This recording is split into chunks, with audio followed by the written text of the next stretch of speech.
It's the best of. You've been voting in all week, sending your emails. So here's the clips that you wanted. Alright, so, here's the first bit. What's the best job you've ever had still, Carl? Talk like occupations. It is still Paper round. Is it still the paper round? Yeah. That's ridiculous. No, it was good though. If you look at it, like, you know, what I liked about it, you're your own boss. No, you're not. You're not your own boss. No, the news agent is your boss. Alright. But then once you get out and you've got your papers and that, you sort of, you're on your own. You want as long as you about deliver stuff. the papers exactly to the places he said you are in the time he said. Yeah. It's freedom, isn't it? Any jobs you wouldn't do? I just thought of one that you wouldn't do. Go on. With your sort of mild homophobia. Well, I'm not. Proctologist. What's that? Basically sticking your finger at other people's arses. Right, well, I wouldn't do that, no. Why have you got to do that? What do you mean, why have you got to do that? Why does anyone need that doing? Because they got to look if they've got an arseache or something.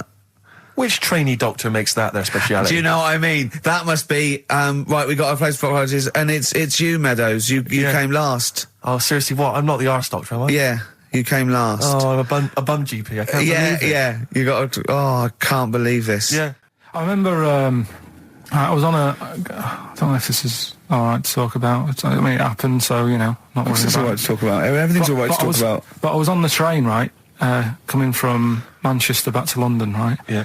And got on it. It was like a Friday night, and it was heaving, you know, like the last train is and all that, and absolutely chocker. Right? Yeah. So I'm walking through the carriages, thinking, oh, is there any seats anyway? Anyway, everyone's like, it's heaving, right? It's people stood up in the doorways. You can't get in the toilet and all that. There's not going to be any chair knocking about. Walking through, and anyway, I see this one empty chair sort of in front of me, right? I think, oh, why ain't anyone sat there, right? I'll just rush to that, get to that, I'll get myself a seat, plonk myself down, right, and sort of turn round, you know, see who I'm facing, you know, see who you're sort of having a chat with. Little fella there, right? Little, Down syndrome kid. Right. Sat there, and he goes, all right. And I thought, oh... Right, not bad, but do you know what I mean? They're always talking, aren't they? You ask a lot of questions. Right, so I was like, oh, here we go, 2.5 hours. And I couldn't get up because the thing is, that's obvious. Sure. Right, so that's like mean. I'd never want to be mean, do you know what I mean? No. At the end of the day. So anyway, so I think, I know, I'll go to sleep. Clever. Right, so I shut my eyes, and he leaves me alone and all that. So then my phone goes, and I think, right, what do I do? Do I ignore it? Or do I open my eyes and see what it is? Anyway, I open my eyes, it's Ricky calling about something. About nothing, probably, actually, thinking about it. Wasn't even worth answering, right? So anyway, but I'm awake then, aren't I? So he's like, hello? And I'm like, all right, mate. And he says, you're muscly. You're right.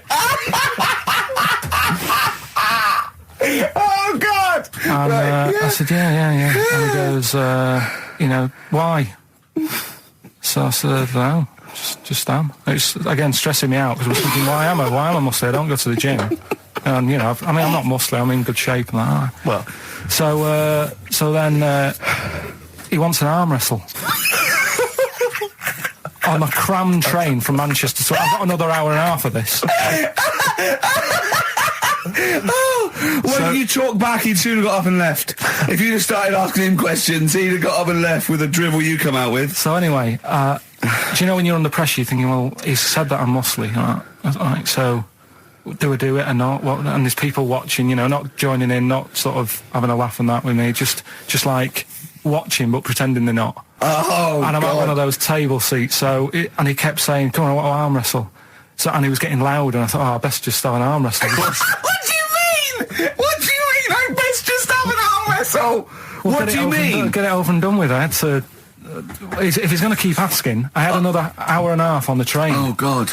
So anyway... Oh, my God. I'm thinking who won. Well, I'm thinking, were people putting bets on? How was it working? It was stopped, and just as well, really. What do you mean it was stopped? Was it game? No. He was winning. I was struggling a bit, right? Yeah. And he was really, like, you know, taking my arm down, and then he sort of let go and started laughing. And I thought, thank God he let go, because I would have made, you know what I mean? If I lost that, everyone's in the train looking, and all the rest of it. I've never met It's suddenly serious to him. He's got to win this.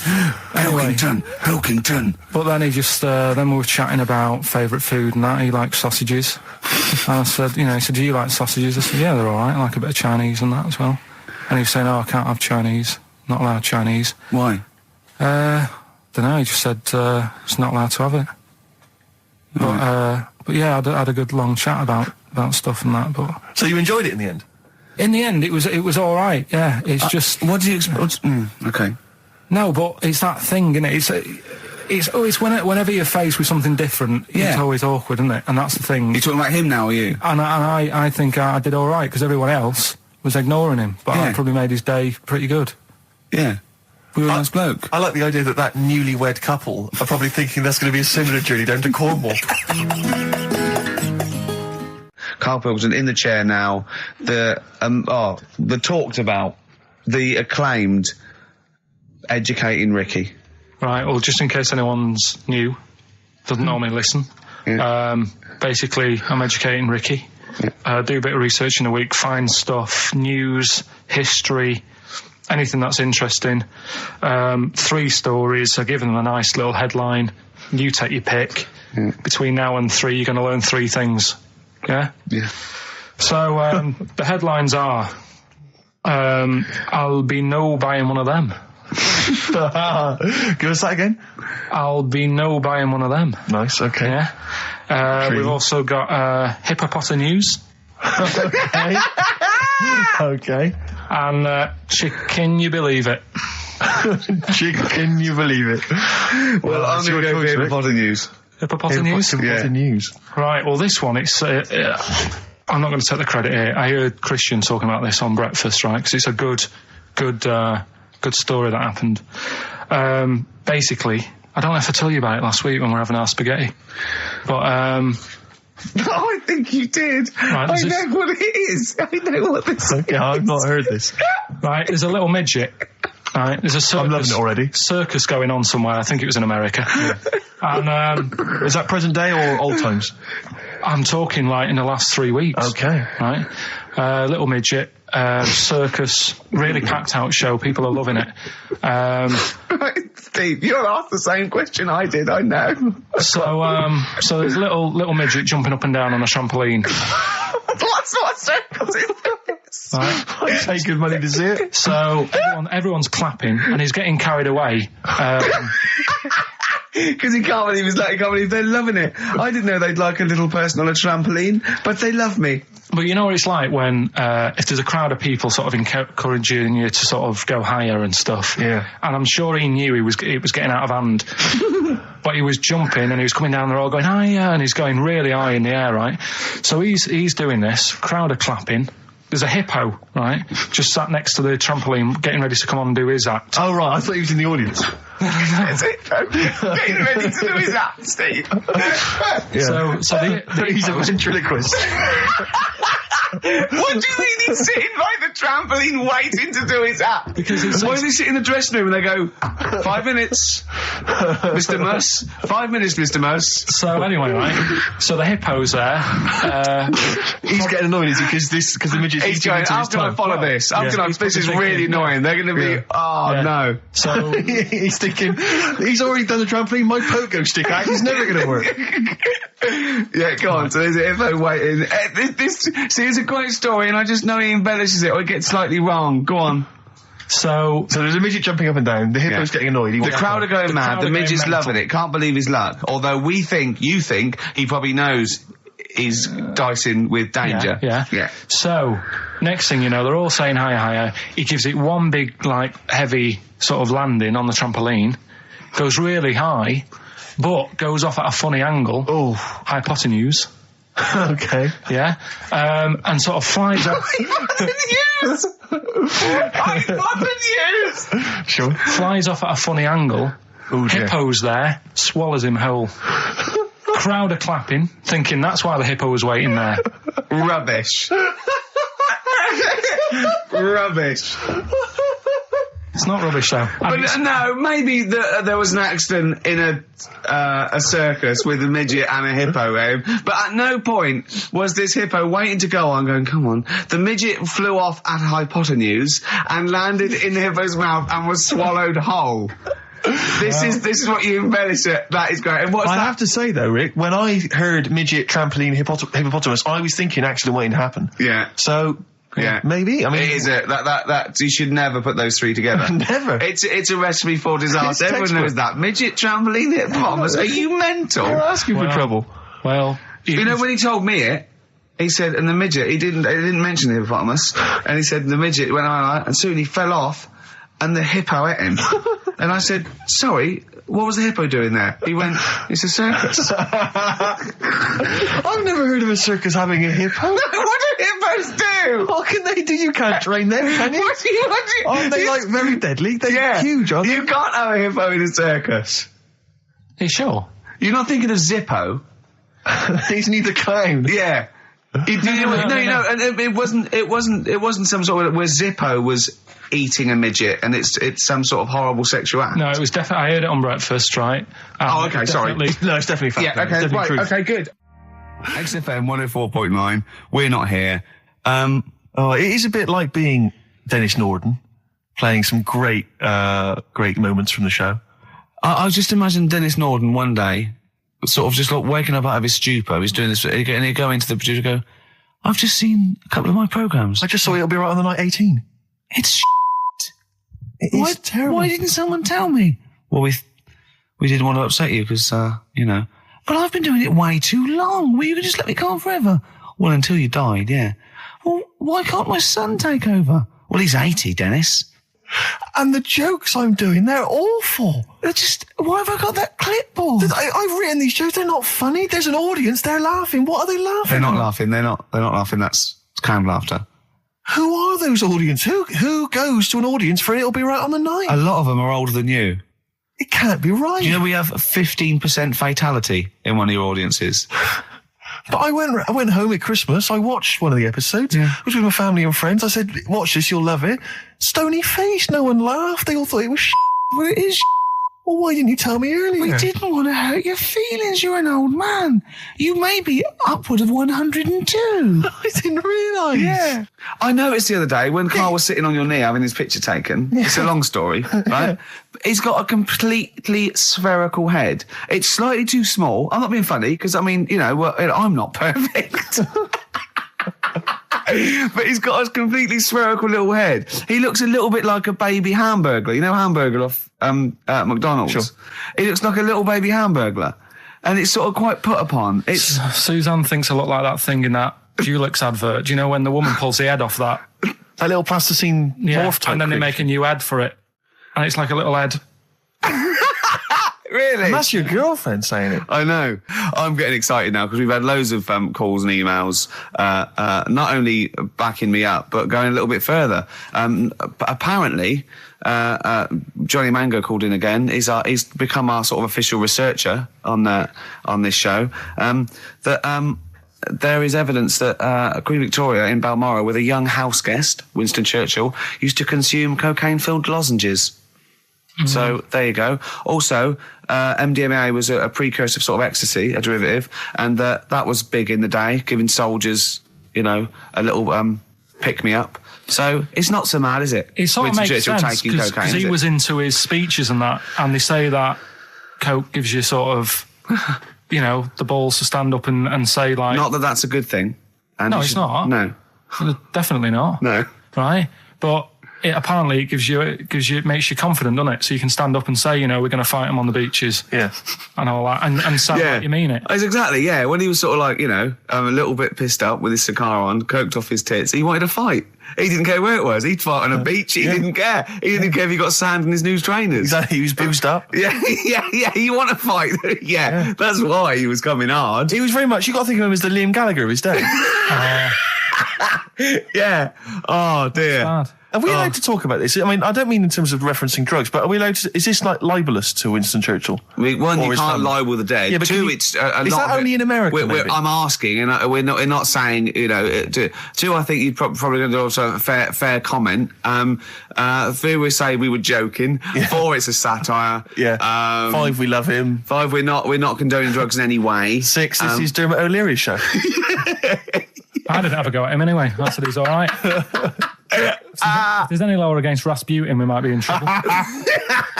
Law against you Rasputin. did willfully Rasputin.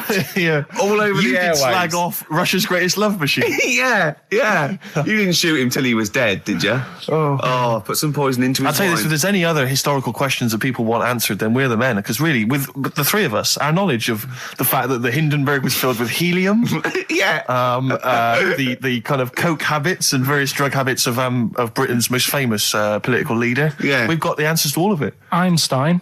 Go on. I found out in the week that he didn't talk till he was 6. See, it's all these people who are weird. Churchill couldn't read, could he, till he was 8 or 9? Really? Yeah. So there you go. He got a D in history apparently, GCSE. Just one better. And the story, it's all sort of, you know, how he's being pushed about by his Again, wife. that's not literally. By his wife, she's wheeling him about. What do you He's mean? wheeling him about. They go to a party. Everyone sort of looks round and looks at him. What makes you think that he's in a wheelchair? What's the clues? What's the words? There's loads of little things. There's Go on. like, well, like I say, something about his wife walking around with me and all that. Well, of course she is. She's pushing him about. But walking around. If someone said, "Oh, she was walking around with me," I'd think they were both walking round. There's a few. But that's different not. lines. There must be another. There must be a reason why you suddenly thought that fella's in a wheelchair. Right. My wife's walking around with Put on me. your makeup, and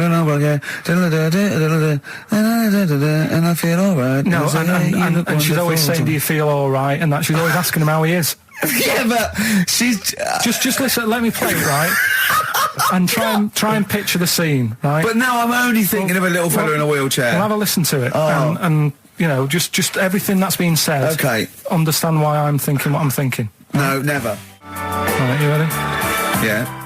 No clue yet. Yeah. He's just sat there watching, probably. No. There's no.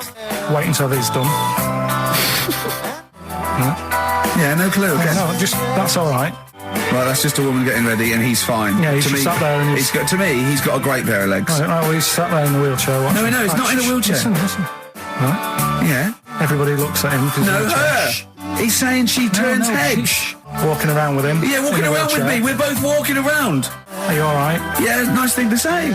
He's all right. Right? Yeah, he is all right because he's got a great pair of legs. Right, he might not have any legs and that, but he's happy. He has got legs. Right. He has got legs. I don't know why you think he's in a wheelchair. There's no clue whatsoever. It seems to be based solely on, do you feel all right? Yeah, Which she's you just only saying say that. because they're together at a party. Maybe he doesn't know anyone else there.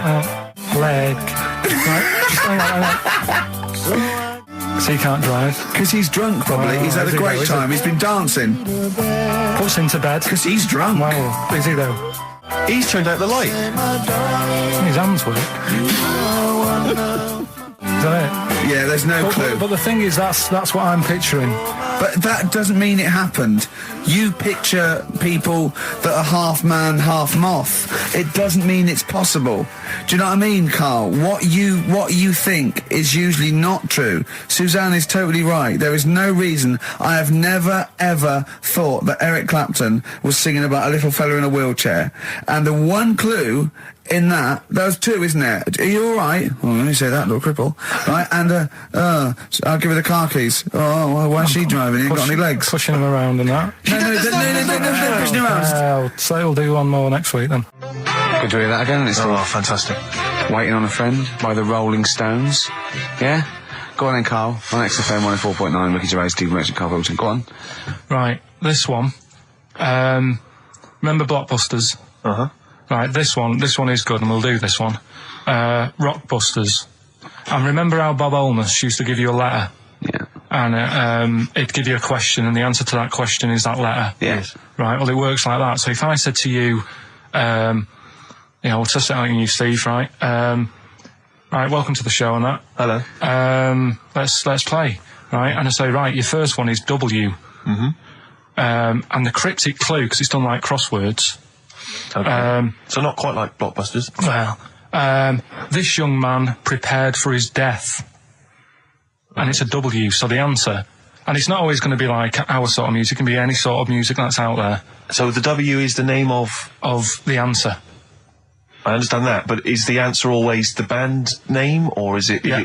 It's always the band name, is it, or the artist? Yeah. And so would the W be the surname, or would you have both the initials if it was someone's name?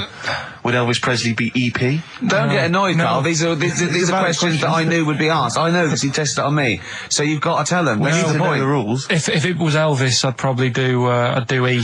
No. Give him the answer. Give him the Right, answer. did you hear the clue? No, give me the clue again then. So the letter is It is a W. cryptic clue, and It's the clue's W. fine. Listen, but- and the go on. clue is, this young man prepared for his death. This young man prepared for his death. Yeah. This young man prepared for his death. And it's a W, and it's his first name. That's what he needs Well, to see, know. that's the Yeah, but I don't... Well, shouldn't we have the initials? Wouldn't that make it easier? I mean, Yeah, wouldn't- but they didn't do that on Blockbusters, it just had one letter. No, they did. If it was if The gold one, they often had us for 3 or 4 Did they? letters, yeah. but it was normally just one word. It wouldn't have been a name or something. Alright then. W. W-Y. W-Y. Will Young. Excellent. I Right, didn't so understand it. What was this the young clue? Will man, prepared for this young man. So he's sort of mixed sort of cryptic. Yeah. But I mean, you know, that's a good effort. That's better than Yeah. usual. No, it's that is it's- better than It's not usual. bad, is it? So do you want to play? Let's play Rockbusters. Yeah, Rockbusters. Alright. Sam, Hello. is it sounding alright today? It is. It's just about. Right, cheers. That is worse. Right, then. Yeah. And so we've got Sam on the line. Who else have we got there? So we've got Tim as well, haven't we? Hello. Alright, Tim. Tim and Sam. Right, You sound quite similar, lads. Could one of you affect an accent or something? Which one's Tim? Yeah, it's me. Okay, which one's Sam? It's Sam. That's slightly deeper. Bit Slightly deeper, deeper. yeah. Sam, And they're not against the clock anyway, are they? So it doesn't really matter. I suppose not. So, I think Steve just wanted a bit of variety. Okay. you understand the rule, lads? Can you explain them to us? Right, play it. Okay. hang on, wait. Well, let me explain, because I mean, life is too short. Now, Carl's going to read out, say 3 clues, yeah, and just shout your own name and answer it, or shout the answer. Shout your own name, then the answer if you know it, and it's the person who gets the most right. Okay. Is that all right? Yeah. Yeah. So, Here we go then. okay then. So Shouldn't it be the first to 3? Well, yeah, but then he hasn't got. Yeah, I've got enough, it's fine. You've got enough clue for that. Right then, here we go. Welcome to the show. Oh God. Right, the first initials, S-T, right? Is that right? Well, I don't know. Oh, we don't know, do we? How do we know? Here we go, S-T, and the cryptic clue is better than the average homeless person. Okay? Sorry, I think, is that a band? Yeah. Is it an old band? Yeah. I think that's one word. Alright then, S. S, it's an old 70s band. Better than the average homeless Tim. person. Tim? Go on. Supertramp.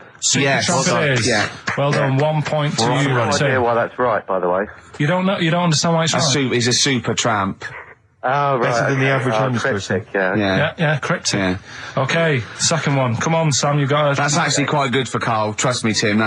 Take that as a good clue. Because, yeah, okay. We won't do this again.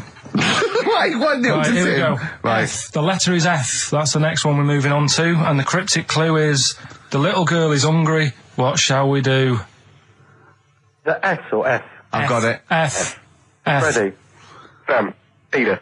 Yes, 1-1. Feed her. He's pulled out of Feed her. Yeah. Feed her. Okay. Yeah. So that's 1 each. So this is the decider, isn't it? Wait a minute, ITV are on the phone. Well, you said first to 3, so no, it's not, is it? That's what I said. Just do the 3 clues and who gets the most. Okay, well, we can do that now. So, here we go. I love this. This is rubbish. Go on. So here's the last one. The initials are AK, right? And the cryptic clue is exploding pet. Shout out your name if you know it. Last orders at the bar, please. Last orders at the bar. Exploding pet. AK. You're tuned to XFM 104.9, Karl Pilkington's quiz, Rockbusters. The format is still available. The highest bidder, please give us a call, or you can email ricky.gervais@xfm.co.uk. Is it a band or a singer? I'll give you a bit more of a clue. It's a pop band. Okay, we wouldn't. No, Tommy Kissem. Yes. Hey. Oh, this is amazing radio. So who was that won? That was Sam who won. So it's 2-1 to Sam. So he wins. What does he win, Carl? He wins some CDs and some videos. No, he's got obviously now, Sam, if you're ready, take the spot. You're going to do the gold run. Away you go, Carl. I haven't got any more. You're a fool. Right, stay on the line. We're giving both some presents. Play a record for. Rick, I'm going to shoot off. XFM 104.9. We're not here. This next clip is one of my favourite clips. Look, it needs no introduction. Here it is. Another holiday. Well, it wasn't holiday. Well, it was. You had 5 days off work. Why isn't it holiday? You had 5 days not working for a living. You know how many days holiday gets a year now? 29. Oh, that's more than teachers, isn't it? It makes me sick. It makes me sick. Well, I know the kind of hours you work, Rick. It's mad. I mean, if you're not in work by midday, you're furious. No, but I mean, I'm always... 29's normal for the normal working person. Yeah, but, you know... And anyway, it wasn't a proper holiday. I went to see my mum and dad. It's nice to see them and everything, but it's not holiday, is it? Why? It's not going away. It's not getting on a plane, is it? Going away. Oh, is that definitely a holiday? What happened before 1950? I don't know. People used to go... Yeah, exactly. People used to go to Blackpool or Brighton. That was holiday. Yeah, but I didn't Where did you go? I went to Wales. There you go. Lovely holiday. Lovely holiday. Have a holiday in Wales. That's what they say, innit? Come to Wales and have a holiday. That's what they say, innit? But so come to Wales and meet your parents. Come to Wales and have a lovely holiday. Right. Well, anyway, it was good and that. It's always good to see him. Right? Yeah. But week off work. Do you know? Like my mum likes gnomes and stuff. Yeah. Right. Of course she does. She's lived with one for 30 years. She said, get your dad to take us to this park where they've got 6-foot gnomes and stuff, right? Have a walk about. Sounds like a nightmare. Yeah. Sounds like a living nightmare. Keep an eye on Carl. Yeah. So anyway, he stood still for 2 minutes. Someone bought him. No. You can't buy them and that. It's like a little exhibition thing, yeah. Right? And it's part of a hall, right? This big hall that you have to pay to get in. But we didn't want to see the hall. I just wanted to see the gnomes. Of course you did, yeah. So anyway, my dad says, yeah, well, we can get in there for free. Of course he did. Clever. Right? So we parked up on this little country lane, right? No one about. We walked How much down, was it to go in? Like £2? About £3 each. Yeah. But he said, well, yeah, but if you don't have to pay, do you know what I mean? You enjoy it even more, don't you, when you're walking about and you think, I've got this £3 in my pocket, no one's having it. Yeah. Right? No, looking over shoulder for a bloke with a peak hat saying, can I see your ticket, please? I wouldn't enjoy it more, no. Go on. Yeah, but you don't worry about it, do you? You got a bit of money now then, Rick. You've changed. So anyway, so we had to walk across about 4 fields. For £3? Right? And what happened was, we're walking through all these fields and what have you, big grass and muddy bits and all that, 'cause it'd been raining, and climbing over fences and stuff. And we're in this field, right? And I look to my right, and there's about 30 cows all staring at us, right? And Suzanne started to panic a bit. She said, we shouldn't be here. Dad says, of course we can. We're allowed to go wherever we want. You know, all this land, it's ramblers' rights and all that stuff. Yeah. And take a cow if you want. So, unattended. Serves him right for leaving him in the field unattended. I'm having one. Yeah. And keep us fed for a week. Across. Anyway, these cows start surrounding us. Surrounding us. And, oh, brilliant. Oh, no. Face off. And Suzanne's panicking, going, this isn't right. We're not going to make it to the fence in time. They're moving faster than us, and he started sort of running a bit. Wow. And it's like some kind of bovine West Side Story. A gang of cows coming at you. Don't worry about it and stuff. But my dad had to sort of stand there and wave a stick at him. Of course. And we got away, but Suzanne was having a bit of a sweat on. Got away. Saying, we could have got killed. Sure. And my dad saying, no, it never happens. And I just wondered if it does, if there's a risk of... Yeah, it is rare, but there's been a couple of cases of being trampled by cows. They're not aggressive. They sort of run through you. Well, they're aggressive if they've got a calf. Did you have kids? What? You had kids with them? Kids, yeah. That's goats you're thinking of. Yeah. Maybe they were trying to sneak into the gnome thing, and they were worried that, like, if too many people did it, and they thought some cows, we can just sneak in. They were trying to, no one's expecting cows. And the cows were going, walk upright like you're human. Don't walk upright. They thought you'd blow their cover. Yeah. Yeah, people have been killed by cows before. Yeah, that was like the highlight, and then... So when you arrived there, you were presumably covered in mud, looking like something that had just come from Glastonbury, staggering around this exhibition. It wasn't that bad. It was just like a woods, and it had like a funny sort of funeral, like a graveyard thing. Right. Yeah. With bodies sort of hanging out the ground and that, and we had these 6-foot gnomes. Right. And then we just set off again, walked back. But we're sure this wasn't a dream? No, it was good. It was good. And called up Ricky. I said, right, are you about? Have a chat and that. So he said, I'll just come round. It's a nice day. Have a drink and what have you. So I got round there about 6:30, right? Go up to his door, knock on his door, right? He stood there with his tackle out. Oh. Yeah, what did you make of that? What was wrong with that? What do you mean, what's wrong with that? Why were you looking at it? Why were you looking at it? I tried not to look at it. But again, you're always sort of attracted to it, aren't you? Kind of like... I've never been attracted to another man's tackle. I don't know what you mean. You can't help but have a little sly look. And especially when it's there. When you ring the bell, and I mean the one on the door, right? And that's hanging out. And does he dress to the left or the right? It was to the left, right? Yeah, it was left, yeah. Just popped it out of my shorts for him. Just popped him out of the shorts. Should have seen the state of him. Shorts on, no top, cigar. Looked like someone out of The Sopranos. It was a mess. Yeah. And then... we sat on the balcony drinking wine, didn't we? Did you pop it back in, or was it still... Yeah, I popped it straight back in. I've got the laugh. Sure. I've got the laugh I wanted. Yeah. He walked in, he went, it's not that hot. Straight away, it's not that hot. Oh, brilliant. Then, was that knob news, or is there more? No, it's got more knob news. That's just a taster. Just a taster. Listen, let's play some adverts, let's play some great music, and maybe we should have some early knob news. Early knob news coming up. XFM. Do you believe in God, Carl? Don't know, I don't really worry about it. It was ages ago, wasn't it? So, if he's about, whatever. Not that bothered. Adam and Eve is pretty interesting, though, isn't it? It's not. Well, how is it interesting? He made man out of dust.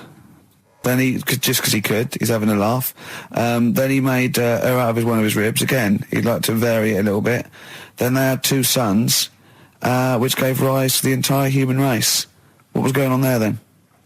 What would have happened if they didn't get on? That's interesting. Sometimes with pandas, they don't fancy the other one, do they? They go, well, that's my choice. One. You've brought me one panda from Lisbon Zoo, and I've got to shag that. What if I don't fancy it? What if they bring in a right slapper? Do you think that... What if it's the equivalent of, like, Love Island, Well, I whatever it's imagine called? it was like Celebrity Love Island. Yeah, and they're going, I am not shagging that slapper. Every panda in the world has seen that dirty old mott in magazines. Why am I meant to mate with it? I've got some dignity. Are you talking about Adam there, or Panda? Was that... either is fine, I suppose. No, pandas. Do you think that Adam had any say? When God was making Eve, was he saying, can make the boobs a bit bigger, would you? And then... I'm a blonde guy, I'm into blondes, really. I mean, I don't know, did he have any input, or was it just... I don't know. Well, I suppose it was one of his ribs. I know, but it's probably restricted. You go, well, I'm working with a rib, Adam. Give me a break. There's only so many things I can do. Well, he was probably in kind of intensive care, wasn't he? With the whole. They go, well, I can't just keep making the boobs and things bigger because their legs will get short. I don't mind short legs. Yeah, make the legs longer. I don't mind no legs. I don't mind no legs. As long as the boobs are sizable. I'll tell you what's weird though, Steve. Right? Everyone's heard of like Adam and Eve. Yeah. What's the surname? Yeah. Where'd they get their post from? Unbelievable. One of my uncles, right, Tattoo Stan, he's just caked in them. Tattoo Right. I don't think he's my proper uncle, but he's just like my dad's got Tattoo Stan. No, my dad's that's a province in Russia, isn't it?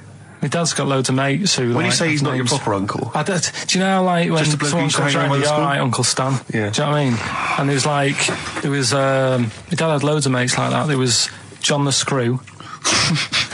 Right. So he either works in a prison or he likes to have sex. Cabby. cab driver. Okay. There was Jimmy the Hat. I don't know what he Jimmy did. the Hat. Yeah. And, Did he wear a hat? No. No. There was Fred the Veg. You sure he wasn't a relative? Sorry. Fred the Veg used to get us like big bags of potatoes and that. Fred Veg, okay. And there was Tattoo Stan.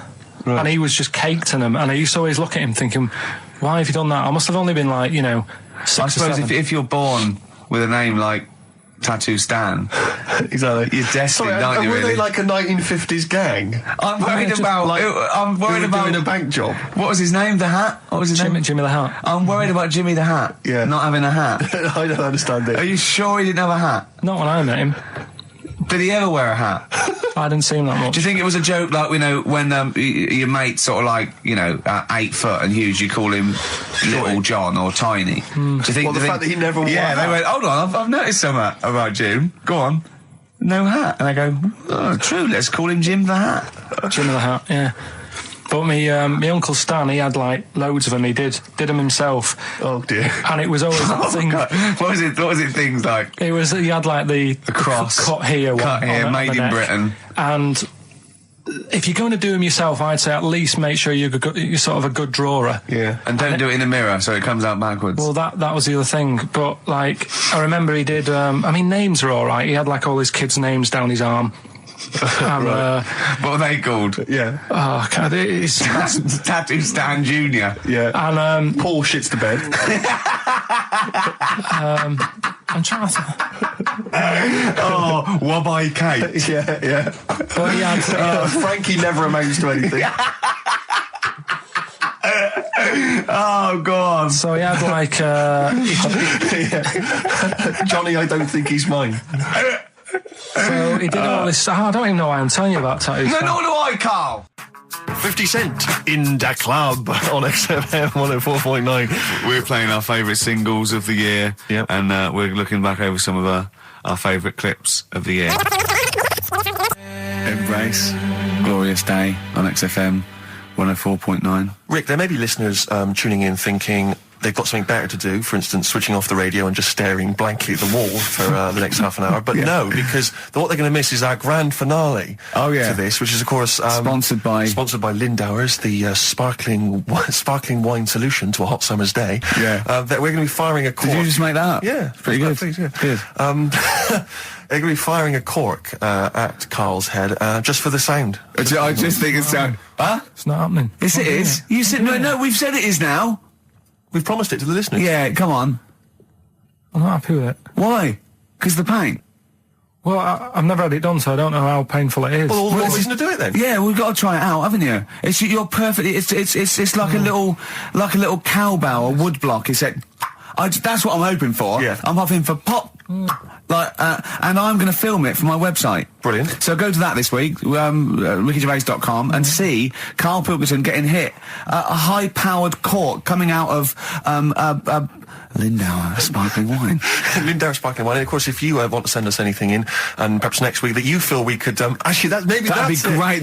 Sponsor us to do this something is like for Karl. interactive because a lot of people plan the show. Like Dr. Fox plans his show. We sort of come up, we riff on the that's a great idea. Send stuff in that we could harm Karl with. Yeah, we try to hit him.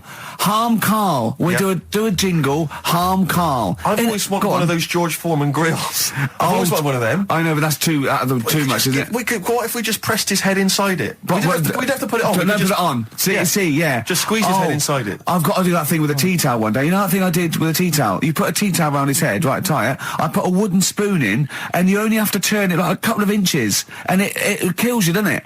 Yeah. It really is, yeah. So we'll be firing a cork at Karl's head. I'll be filming it for the website. So that's coming up brilliant. about 10 to 3. Look forward to that. Yeah. Do you know what? I'm loving this. This is my... just being in a room with him. I just can't... I want to squeeze his head. XFM 104.9 playing Green Day. The studio's falling apart. I know, his microphone broke. I'll be honest with you, Rick, I don't know why Lindauer's, the sparkling wine, want to be associated with this shambles of a show. It is falling apart. This is awful, this studio. It's got to be fixed. Right now, Karl, come round here. It's the time where I'm going to... let a cork off. Do you want to film this, Steve? Yeah, That'll be available on the website next week, rickygervais.com. So see Karl getting hit. One bloke suggested we leave the metal cap on because it's get a better pitch, but we take that. He's straight. It's dead out. Let's get the camera ready. Get the camera ready. Ready? So if you just joined us, we are using some Lindauer's sparkling wine to basically, what can I say, really? Fire a cork at Karl's round ready? head. Ready? Hang on a sec. Let me just put the headphones on. All right, film this then. Okay. It's in position, look. Just firing up. Okay, Karl, come on there so we can see your head a little bit. We want to get the microphone there. Right, ready? Hold on. Good. So you're just doing it. Hold on. Now, it's in position. What have you... Ready? Yeah. Oh, God, it... Oh, no!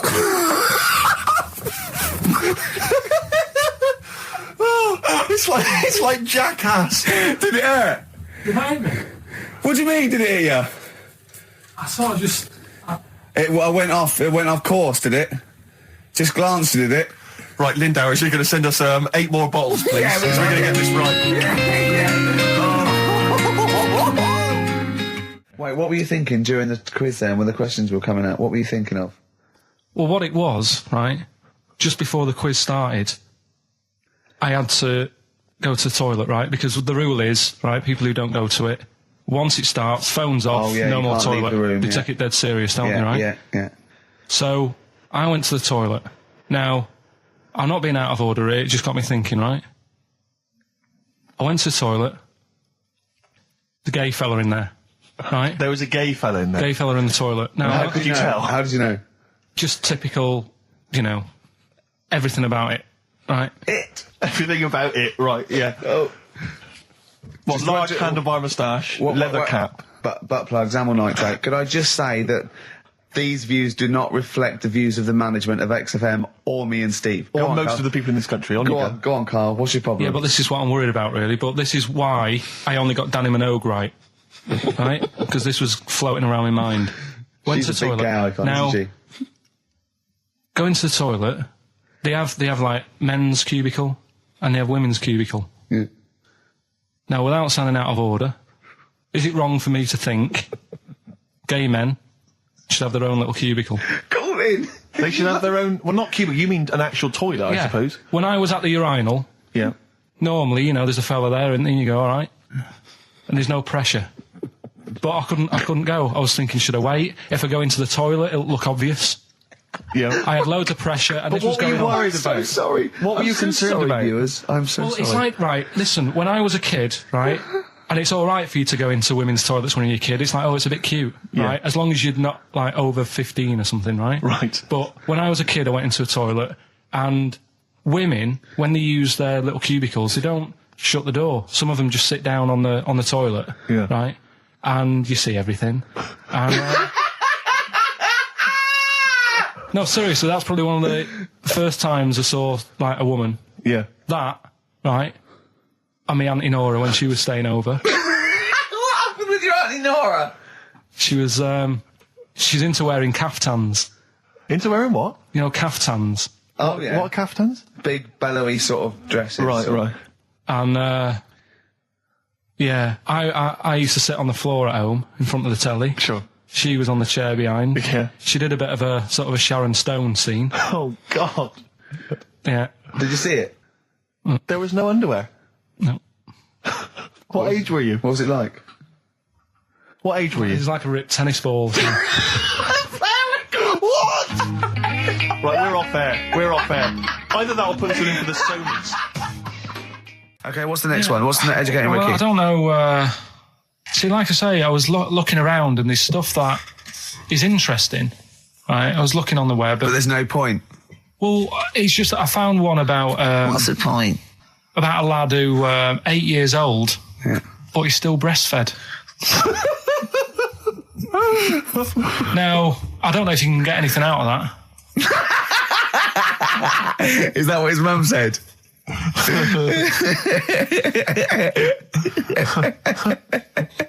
What do you mean I don't know if I can get anything out of that? You don't need to. No, it's just that, Where did you read that? that was on the internet.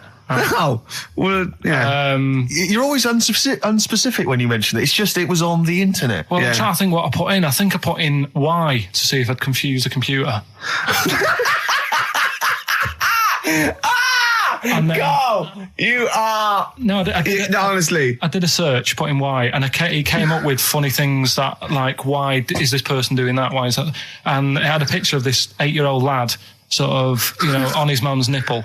And it was saying, is this healthy? You sure that wasn't asking you that question? What? I put in why? Just to confuse the computer. Like, the computer go, what do you mean? Yeah. Stop it. Yeah. Oh, look, yeah. Last week, I was walking home with him, and I went, he was saying something stupid, and I went, I've got a competition for next week. Let's do a phone-in, and it's called Karl Pilkington, Genius or Fool. Yeah. Right? And he went, No. I went, why not? He went, well, it'd be confusing because they say there's no difference between genius and being a fool. They do that, don't they? No, but it's rubbish. And people say there's a fine line between madness and genius. And, it's a ridiculous soundbite. They don't say there's a fine line between a genius and an idiot. Well, the people who do are idiots. Yeah. So what would you do there, though, just to sort of wrap that little thing up? What would you do? That lad loves his mum's milk. What are you asking me to come up with? No, I'm just... A title for the story? No. It's just what would you do? Right? What do you mean, what would I do? Well, it's causing a bit of a problem in the area, right? What area? In America, I think it was. Oh, America are a problem, are they? George Bush is worried about this kid who's breastfeeding at 8. Imagine it like this, right? Right. No, so, Carl, what are you asking me? About this spurious story you saw on the internet? I saw on the internet, there's an 8-year-old lad, he likes his mum's milk, and it's saying, is this right? Should it No, be it's going not. on? But what do you want Ricky to do about it? It's not his responsibility. Yeah. No, but the little town that he lives in, they're all causing an uproar, right? Going, this isn't right. I can't let my kid play out in case he's in the garden with his mum getting a bit hungry, right? So, Oh, God. what should they do? Because his mum's saying, well, he likes it. Yeah. And he, what do you do? I don't know the laws. No, but I'm not asking you to sort out the laws. I'm just saying, if you lived in that neighbourhood, what would you say? If you went up to him and said, look, everyone's getting a bit fed up with this, look. I'd say, what would I do? What do you mean, what would I do? What are you asking me? Right, it doesn't matter. No. What are you asking me? What are you asking me and Steve and the public? I'm just saying, say if you live next door to this woman. Yeah. Right? The kid's hungry, 8 years old. He's out playing on his bike and he goes, Mum, I'm getting a bit peckish. And he goes, all right, son. She whops one out. And he starts having his milk, right?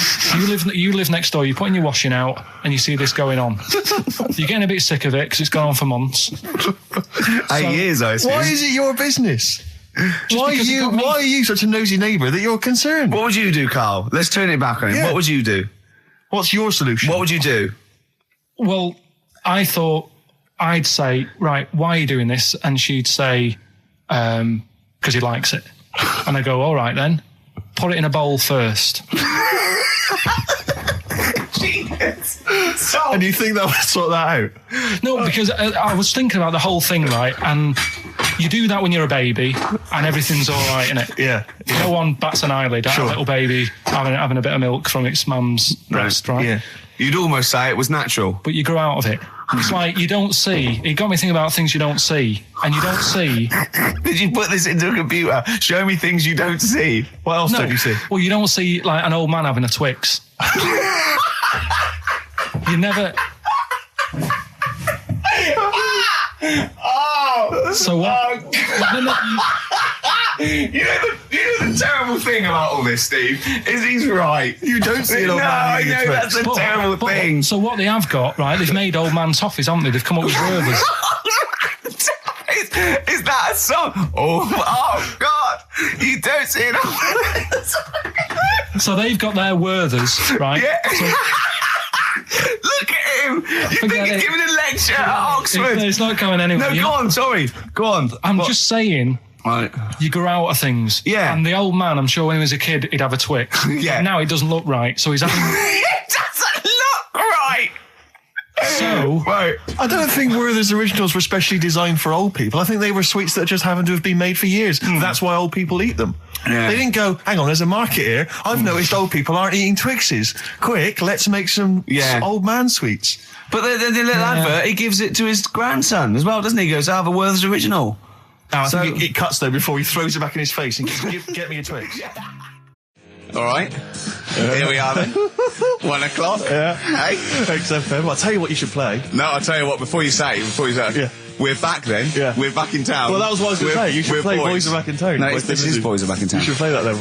This is just a sec. Talk then. Someone should talk. It's obviously already a shambles. Can you believe that? I'm amazed that we're back on the air and it's already a shambles. What are you doing? What?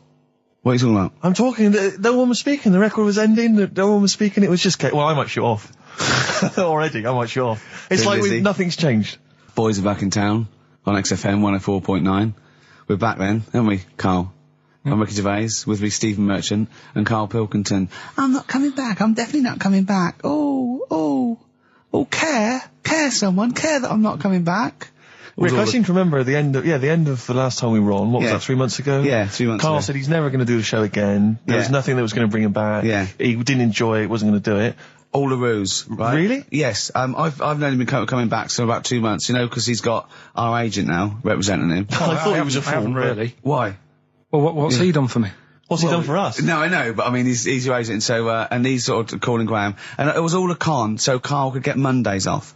Poor Graham, the station's struggling enough as it is. Yeah. It's like running around like a headless chicken. Yeah. No one's listening. That's why I don't bother talking on the record then, because there's no loss to London. Sure. Right? It's pointless, this show. We don't do it for the money, we don't do it for the kudos. I don't know why we do it. No. Is there anything on telly at this time? I'm going to lie in. I know. But, it's all a ruse to get Mondays. He's got Mondays off now, because he has to do the show, 2 hours, right? And he's still getting paid. And it's all a con, because he knows that he's holding him over a barrel, and it's like, we've got to keep Carl happy. Right? I had Mondays and Tuesdays off before Duncan got involved. No, but you know what I mean, though? And it's like, poor Graham, who's the MD, in charge of the thing, probably pulling his hair out, worrying about the station, right? It's a sinking ship. And then Karl comes and goes, well, I'll do it, but I want Mondays off. He's probably sitting home now. His family, he's probably ridiculed by his wife. His kids almost certainly would have lost all respect for him. He's been his fooled mates. by Karl Pilkington. He calls his mates and goes, I'm busy, Graham. I don't, I just can't think. It's just... It's embarrassing. But do you know what I mean? And you think it's funny, and you think you've got one over him. He's going, Monday's off for 2 hours. Yeah, you do. You think, and now you're embarrassed we've said it on air. But you're only conning yourself in the long run. Because, do you know what I mean? I hate that sort of, the world owes me a living, what can I get out of the world? What are you going to give back to the world, Carl? What are you doing now then? Are you going to prepare Mondays? I told you, What have you prepared for this show now? You've had 3 months to prepare. Yeah. What have you got? What have you got for us? Okay, what's happened in the last 3 months? What? In this place or just my life? Well, what have you got for us? With 3 months, we're cloning about. You get Mondays off, you're getting paid for it, you've got a cushy deal, you're having a laugh, you're taking the piss out of the management, right? So, what have you got for us? Give it to us. I've kind of, updated Rockbusters a bit. Right, brilliant. Yeah. Right? So, and you said don't mess with it. If something's good, don't mess with it. What do you mean it wasn't good? It was never good. It was never good. No, Of it was course we never had to good. fix it. It was fun to do. It was a laugh. I mean, I imagine it was much more fun for me than the 450 listeners. You know what I mean? I enjoyed it. I enjoyed squeezing your head and dressing you up. No, but that's just it. When I had a meeting with Graham, right, I said, look, I'm not being funny. I don't want to do it anymore. Yeah. I've had enough of it. Yeah. And he was like, oh, what's up with you? You sounds like you have a right good laugh. I said, yeah, but that's all good acting and stuff. I said, it's hell in there. I said, like he's talking about Vietnam. Yeah. I said, having my head squoze, right? What? Squoze is still not a word. We've been away 3 months. It's still not a word. Right? Yeah. I said, he's putting a dustbin lid on my head. Yeah. You told this to the MD. He's hitting me with a tray. Yeah. He's chucking toilet paper at me. Yeah. And he said, yeah, but that's all over 2 years. I said, no, that was the same day. So, okay then, what has changed in 3 months? They're listening. They've been listening for 6 minutes now. Come on, give us something. bit of Nickelback. What's happened in 3 play a days? record and let him think. 3 months? What, in my life or Yeah, in here? Nothing's yeah. happened here. Nothing's changed here. Right. But I don't know. Do you know last time we were on? Yeah. Right, and I was telling you about the woman over the road where I live. The one that walked around naked? There's a woman who walks about the flat naked, This right? is when Carl was watching a woman naked, then she looked at... saw him looking, so what he did, this is the genius he did to get out of this, he pulled his pants down so he was naked too. His girlfriend comes in and goes, Carl, what are you doing? He went, I can't tell you now, but don't look out of the window. Yeah, go on, Well, sorry. that woman, she's bought some blinds.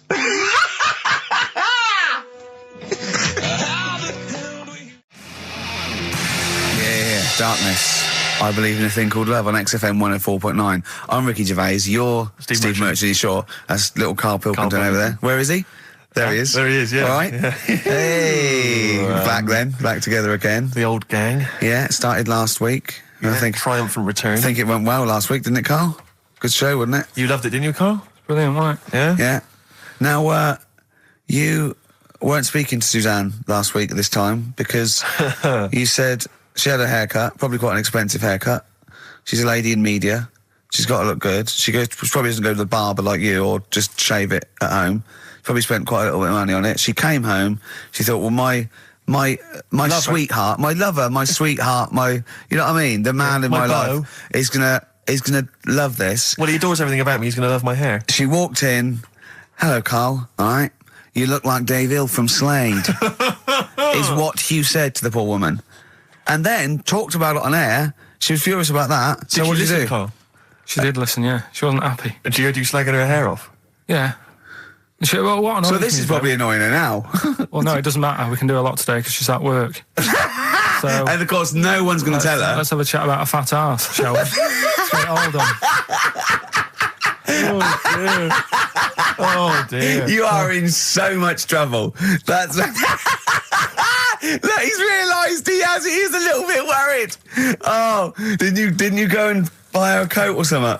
Took her out on Sunday and treated her to a new coat and that. Yeah. But I offered, I said as well, I said I'd pay to have it done again. Oh no, Carl! You have. Oh God! Oh my Christ! So she listened to the show. What did she say? You got home. She'd heard you slagging her hair off. Imagine that. He thinks that's a good thing. So like, we've won the pools. Brilliant. What are we doing? Well, you can have facial surgery now, love. It's sort of like it's just Christ. You offered to have it done again. Unbelievable. Yeah. But I got home and she's like, being moody with me, right? Yeah. You thought something's wrong, so you must have listened to the show when I was slagging off her hair. His first thought was she's probably looked at herself in the mirror. She agrees with me. Yeah, that barber's been round again. Yeah. And she just said, that wasn't very nice of you, was it? Oh. So I just said, hang on a minute. I said, that's what we do on the show. When I'm slagging off, Chinese people looking old or whatever, I said, you never interfere. Sure. I love the fact. She's got to get her priorities right. I love the fact that she's in the same queue as a billion people you've never met. Yeah. That's fantastic. She's in the same queue. Well, you didn't complain when I was because slagging off. I don't think Carl has ever admitted he might be in the wrong, ever. Certainly not to you or I. So did you admit... That is so true. Isn't it? That is so true. He's never admitted that he might be in the wrong. So did you, in this instance, agree that maybe you'd overstepped the mark? No, I just said she took it badly. Do you know what I mean? It's only a haircut. Yeah. Yep. Well, Steve, you haven't seen it, so you can't start interfering on this one. No, okay. No, I haven't seen it, but I very much doubt she looks like Dave Hill from Slade, who, if I'm, unless I'm mistaken, used to cut his hair with garden shears blindfolded. Well. So, you know what I mean? And did her teeth stick out and she started to speak with a Brummie accent as well? I've got used to it now anyway. And so did you bought... So at some point you came crawling back and you said, do you want me to buy you a coat? I just said, let's leave that. Let's go out and have a good weekend. Sure. But get your hat before we go. And treated her to a new coat and that. It's a nice coat, so people will look at that rather than looking at the head. So if does it do flash? It's got obscenities across the back. If anyone who knows Carl's girlfriend is listening... Tell her. and maybe you're a work colleague and you're listening to the show. Because I or think this is something, terrible. Get her to phone him now. Get her to phone him now. I mean, Get forget her to phone on the hair. XFM number. What's the fat ass complaint line? Because you are in deep shite. That's Michael Stipe and his boys from Rapid Eye Movement. Bad day. I hope you're not having a bad day. It's Saturday, it's 1:05. I'm Ricky Gervais, with me Steve Merchant and Karl Pilkington on XFM 104.9. Big up and a big thank you to Alex Zane for the last 3 hours. I could do How long it. could you keep going with That's that? it. That's it? That is it. Because you see, Alex Zane, we came in while he was doing his last link, and he's an absolute pro. He really is. I was watching him, and he was, at home, you probably think that he's giving you his full attention. He's not. He was looking through a listings magazine, probably figuring out what movie or theatre piece he's going to check out, with a lady later. Yeah. Probably going to cruise down there with a couple of, chicks. And he really is an absolute pro. Yeah. Looking at you, Ricky, and it's like you can sustain it for a while. Yeah. You're a talented performer, but it's sort of, I don't know what it is. Is it concentration with you? It just ebbs away almost instantly. And you try and do 2 things, 3 things at once, but normally on air, that's you eating, picking fluff out of your belly button. I never once, when we were on the set, we were filming The Office, and I'm trying to put off actors, just coming up ways, instead of remember lines, coming up ways to sort of ruin the shot or make them laugh. And you came out and went, Rick, it's like having your own TV show isn't interesting enough for you. Yeah. Just concentrate, it's lunch in an hour. I went, all right. Well, the radio show even less so. I mean, you really I know. can't be bored. How long do you think your interest you sustain your interest? I came in too early because I got bored just before we came on air. Sure, okay. I came in too early. I got to stop getting the cabs early. Yeah, so you're bored now. I think I got to get here about 5 to 1, and then I think that'll last me till about 1:30. Again, as he was saying that, he's not giving you his attention. He was kind of leaning back. He's put his feet up I've got now to on be the comfortable, desk. haven't I? And this CD rack's in the way. Sure. Well, you get yourself comfortable now. Get yourself settled. And then sort of... Because a lot of people will move the... There's the microphone moving now. That's the squeaking going on. You've broken the CD rack. You could actually, of course, you could move the CD rack by getting up and moving it. No, that's too much effort. You've got to try and do that whilst angled on the seat. I'm nearly laying down. It's almost horizontal. It's the most you can get. Well, I'll tell you what. I don't know what those listeners are thinking of what Steve Merchant say, but don't believe a word. All right? Oh, nice. Classy. Yeah. 5 minutes past 1 o'clock on XFM 104.9. Ricky Gervais, Steve Merchant, Karl Pilkington. A retro cut there, Thin Lizzy. Don't believe a word on XFM 104.9. I'm Ricky Gervais, with me Steve Merchant. Bubba-doo-boo. Who's that over there? It's Carly Pilk Boys. You all right, Carl? Oh, that's clever. How you doing? Yeah, I'm all right, yeah. Yeah. Wallace Chambers, Kings of Leon on XFM 104.9. I'm Ricky Gervais, with me Steve Merchant and Karl Pilkington. And England are world champions again then, so... Oh, it's brilliant. It was amazing, wasn't it? See, I'm not a rugby man at all. I never watched rugby. I think the last time, was when we won about 12 years ago, whenever it was. And I got into it last week because I realised we were doing so well. I'll watch England win anything. Yeah. Do you know what I mean? I don't care what... In fact, I wasn't into war when I was little until I realised we were so bloody good at it. We are really good at it. It is, it's brilliant. But, yeah, fantastic. Yeah, it was great. Right, that's the rugby thing over. What next? With. That's it. That's all I've got. That's all I had today. It does steam me. Sometimes I watch it and it does remind me of when I play rugby, because one of them will boot it down the field, and then someone will catch it and boot it straight back again. Yeah. Which is essentially how we I was made to play rugby. We had to play rugby. And I don't think I'd get rid of the ball so quickly. Yeah. I don't think I ever got tackled or fell over. Yeah.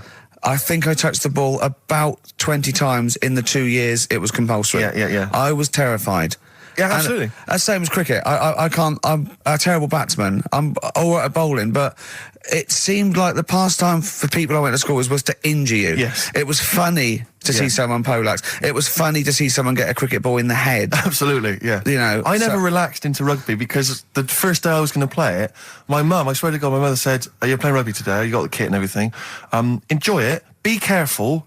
There was a kid at my school who broke his neck.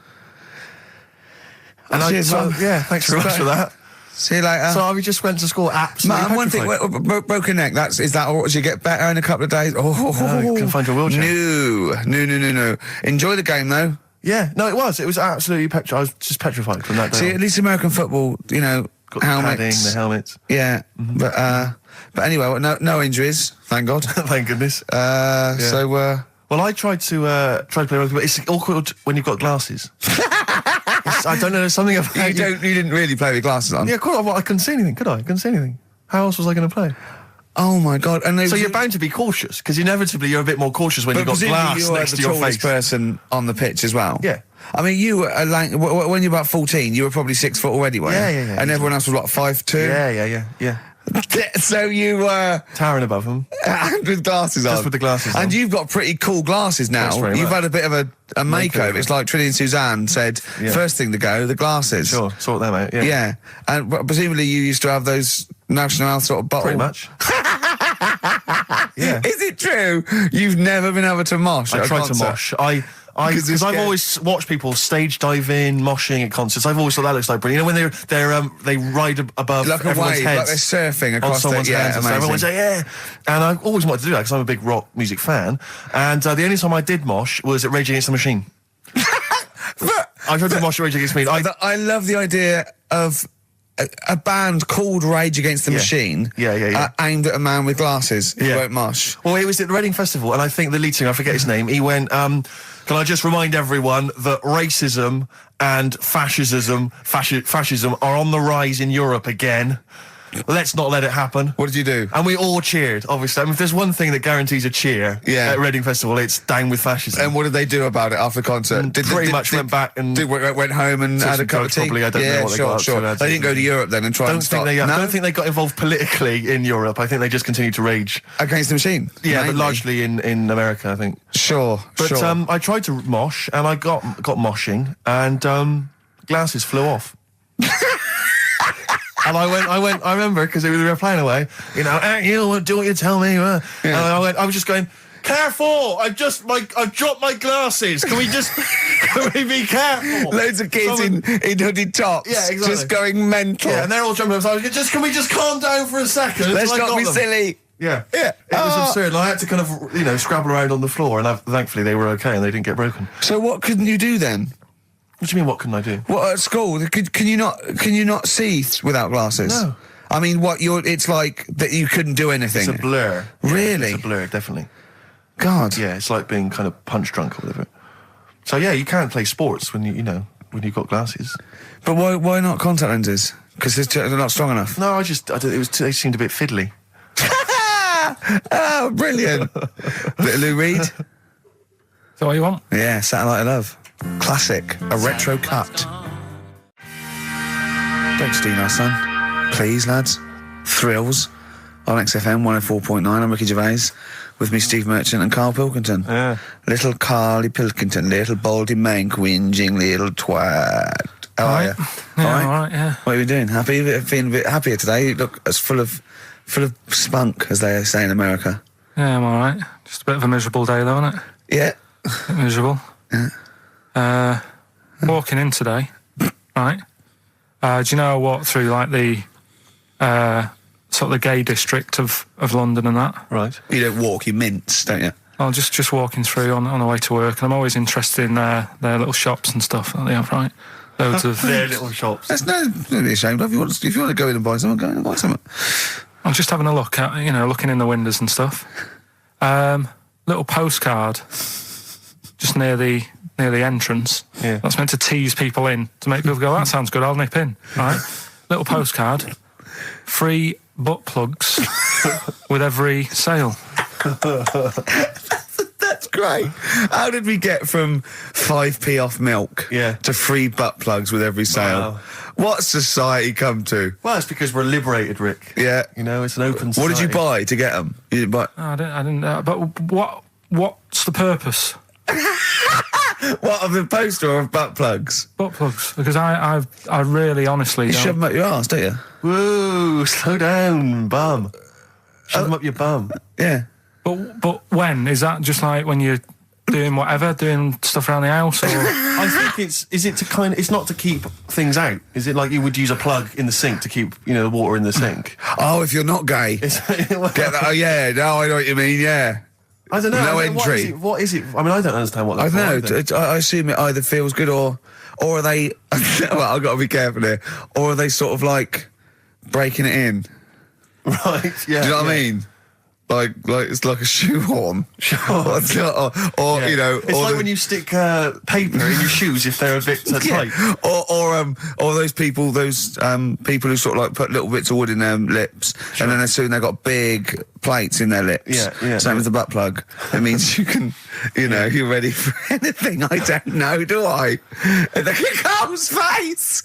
Well, if you know what butt plugs are used for, then why not get in touch? Ricky.Gervais at XFM.co.uk. What do you think? If there's any, I can't believe we're already on this subject. I How know. is it? It's 5+1 and we're I already was talking about this. going to say then, if there's any people who use butt plugs, and I was thinking that Carl would have said, well, they're not up yet. Yeah. Because they go out late. No, but But what is it? We're award-winning people. We've written a TV Not on show. It's radio, widely though. respected. Not on radio. We're rubbish on radio. I know, but We've what- got nothing to lose. I always say to you, Steve, that I like educating people and that. Now, the way I see it is I didn't know what they were. Let's phone to go. Someone might know about butt plugs. All right, well, we'll get No, to it. get them on. Get them on. Ask them. No, because they might say something dodgy. Oh! Yeah, whereas, what have we just been doing? Just take a chance. Take a chance and tell them not to swear.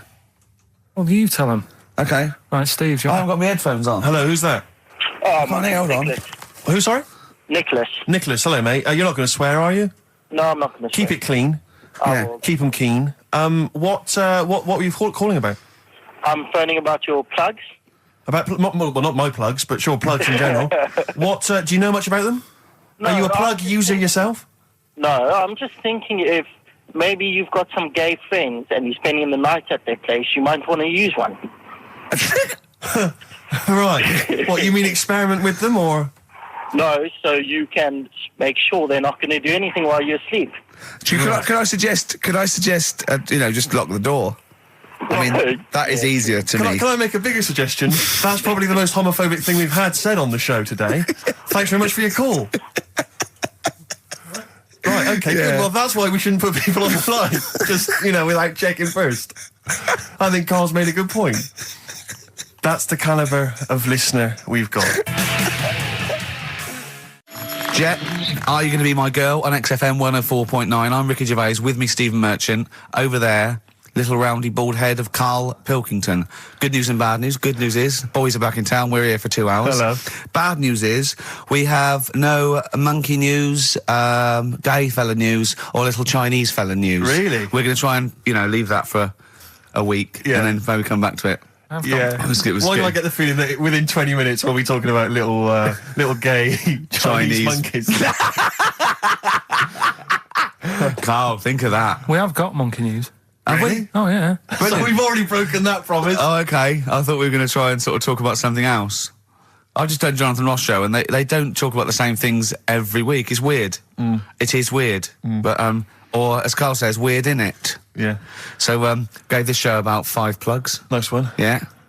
So, I think we'll get upward of 800 people listening. Oh, double. For the first 2 minutes. Yeah. And then turning back. They're already switching over. I'd have thought so, yeah. I spoke to my friend yesterday. He's a little bit of an odd fella, and he said that for his own amusement, he had an iPod in his car, and he bought a little sort of transmitter, and he could transmit the music from his iPod to sort of just beam it, kind of as he was driving along, to sort of passing cars. What do you mean? It's Make weird. their radio play it? Well, but if they had it in the right frequency, yeah.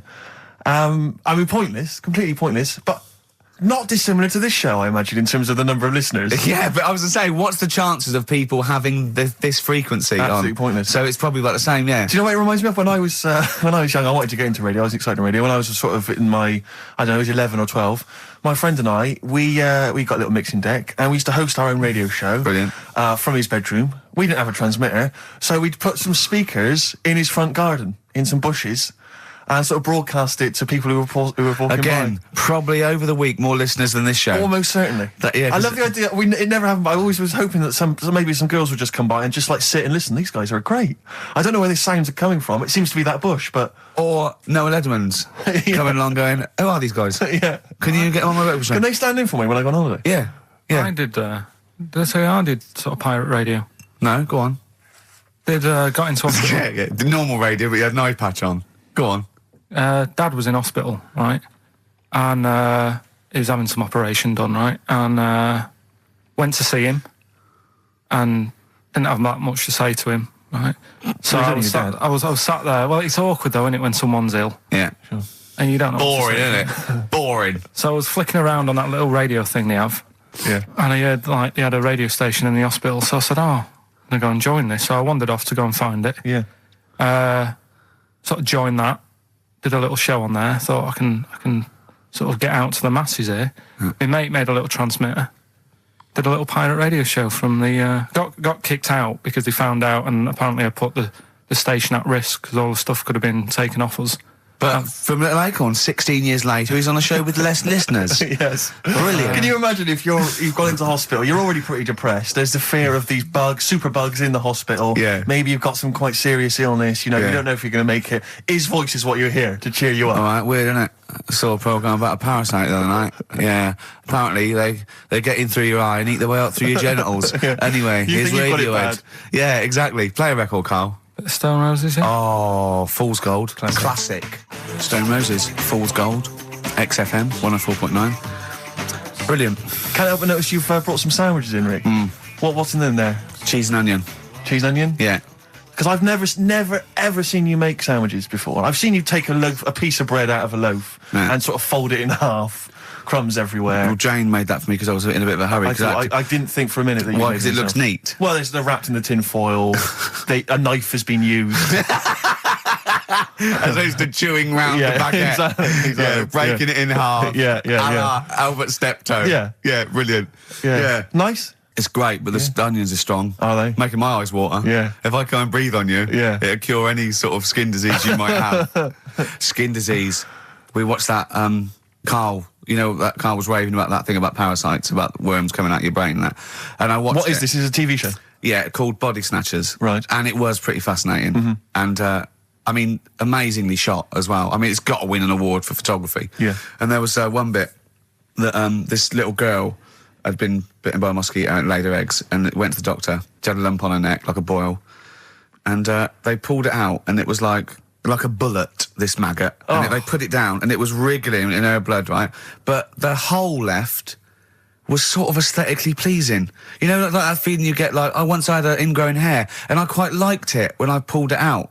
And it's a perfect little hole. And I thought, I wouldn't mind having those as long as they sort of like healed over. What are you talking about? I don't know, it's weird, isn't it? But why would you want a hole in your body? No, it's got pulling something out, sort of like pulling something out of your body. It's I sort of don't know what you're cleansing, talking isn't it? No, but it's sort of like, I don't know what it This is it. You watch one programme recommended to you by Carl, you've turned into Carl. You want a hole in your body? No, it was like, you know, like squeezing a really good sort of like spot. I mean, I haven't squeezed spots for ages, and I'd never had spots, but maybe that's it. I didn't have spots. Right. And I always thought that would be nice, squeezing a spot. I don't know what you're talking about. Why I would don't these know. things be I don't know what I'm pleasurable? talking- Why would an ingrowing hair? That's Yeah, it was great good. fun. That was good, because I got it. It was like a little lump, and I pulled it, and then it pulled out, and it was like left a little... I know what you mean. Do Because you know- yeah. I get thick hairs Yeah. and Yeah. like really... Oh, when they come out, it's like a bit of wax. Yeah. Like putting out a little candle. And I that's- love that. What? Yeah. Because I've got not much hair on my head, No. right? It sort of grows thicker on my face. No, not true. Sure, but go on. Yeah. No, it does. Not true, baby. Go on. No evidence for that. Just made it up. So it grows sort of thicker on my neck and that, and now and again I'll see like something that's like a twig, right? It's really thick. Yeah, you feel it, and then you think, oh, I'm going to have that. And then you work at it, and then when you get hold of it, it's brilliant. It's like pulling out, it's fantastic. It's waxy and build up, and it pulls it out, and it stretches your skin, and it leaves a hole.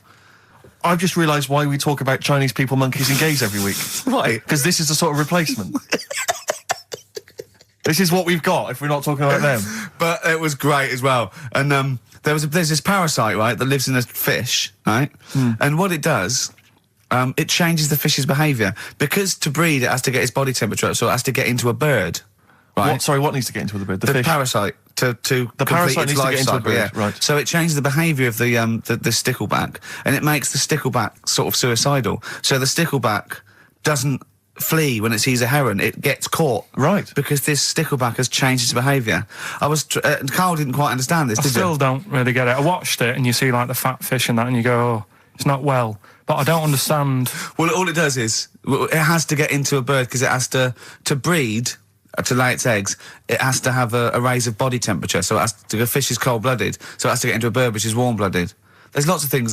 There's certain things at Yeah, that but level. why is it doing that? Because it needs the temperature. It needs the heat energy for its reaction. Just like, for example, that's why your balls are on the outside.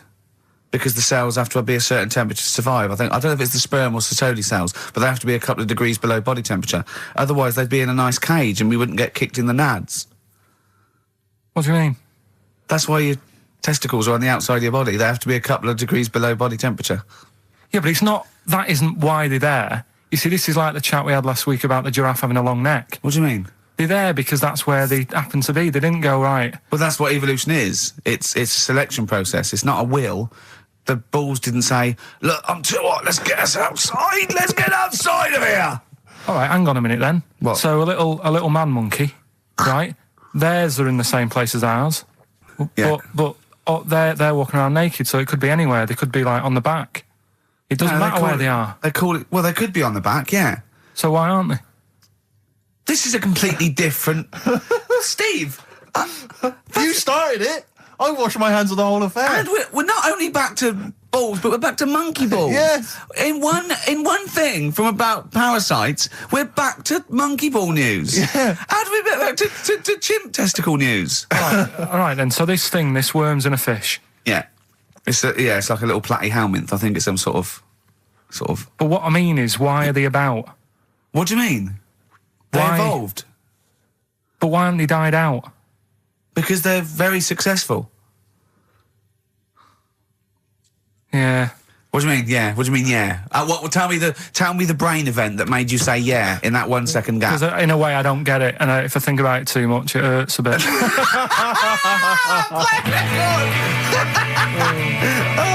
They've just been around for years, Carl. Yeah. Like Cliff Richard or something like that. Yeah.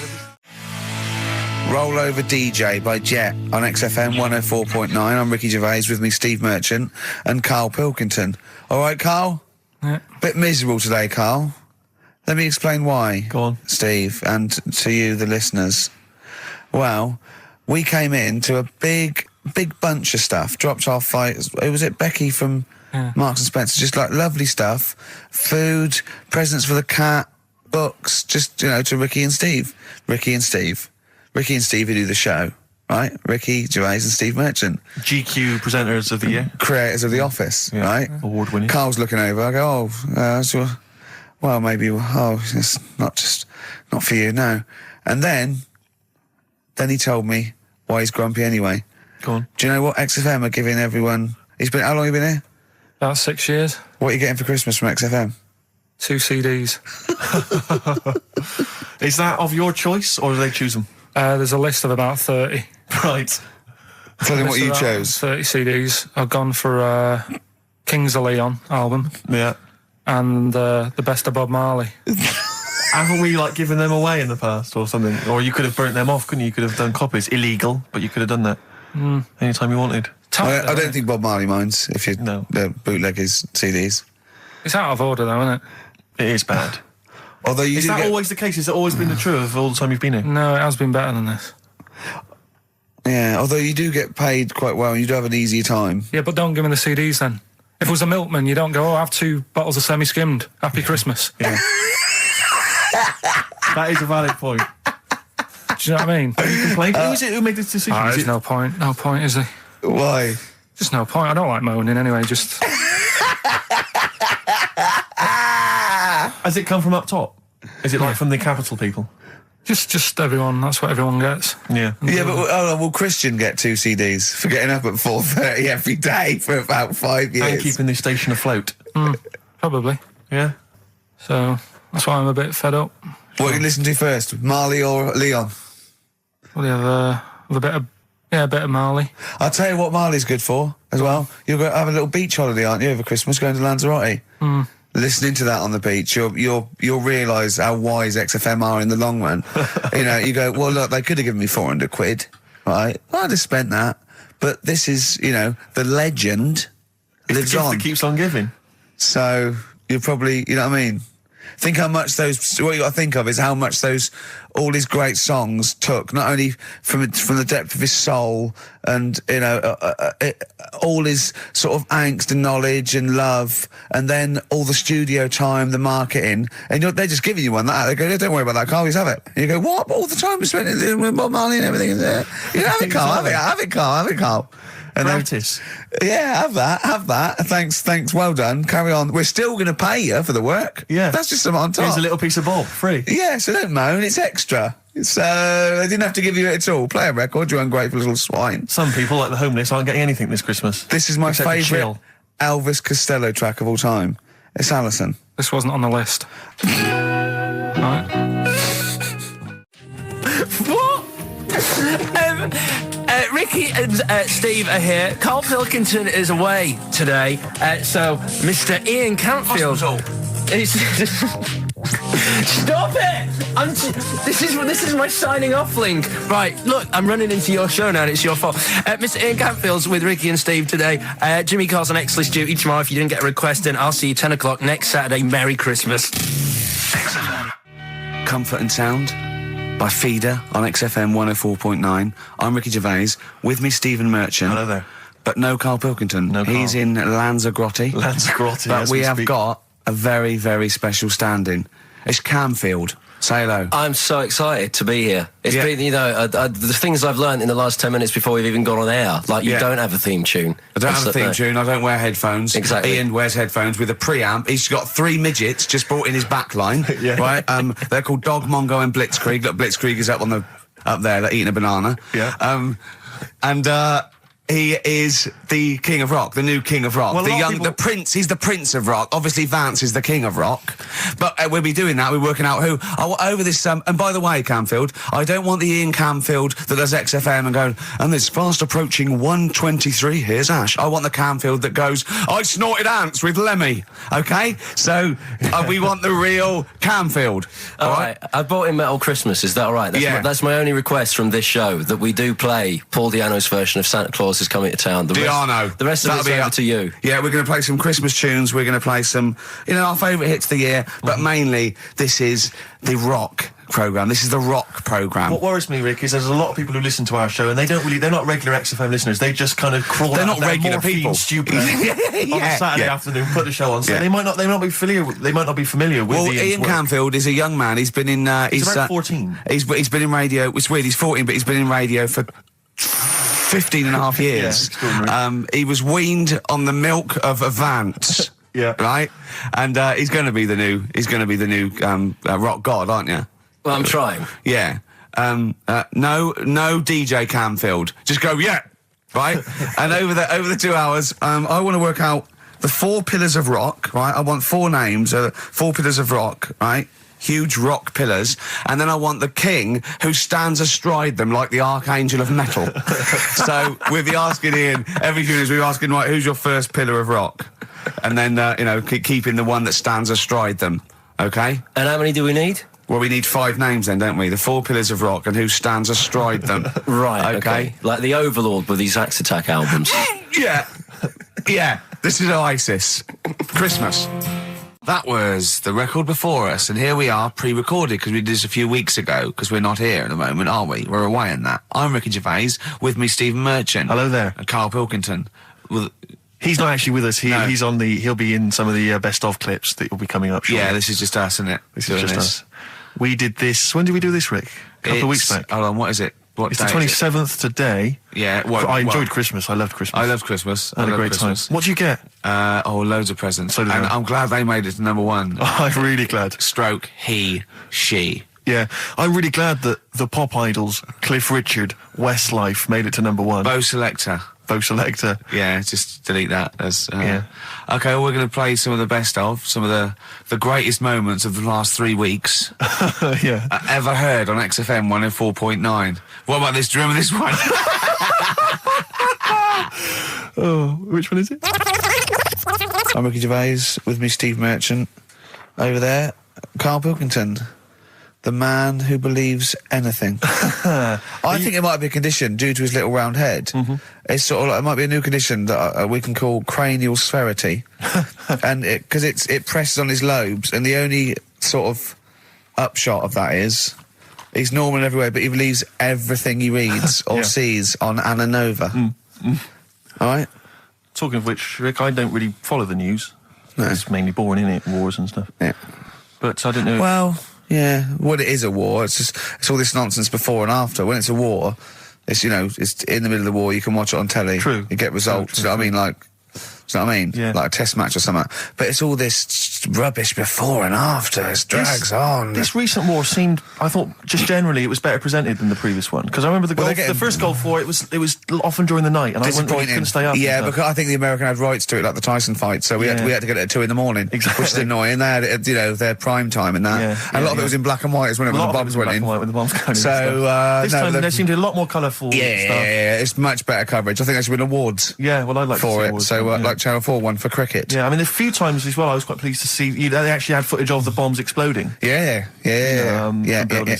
No, good. Well done. Generally, you know, good on you. Well done. Good on you.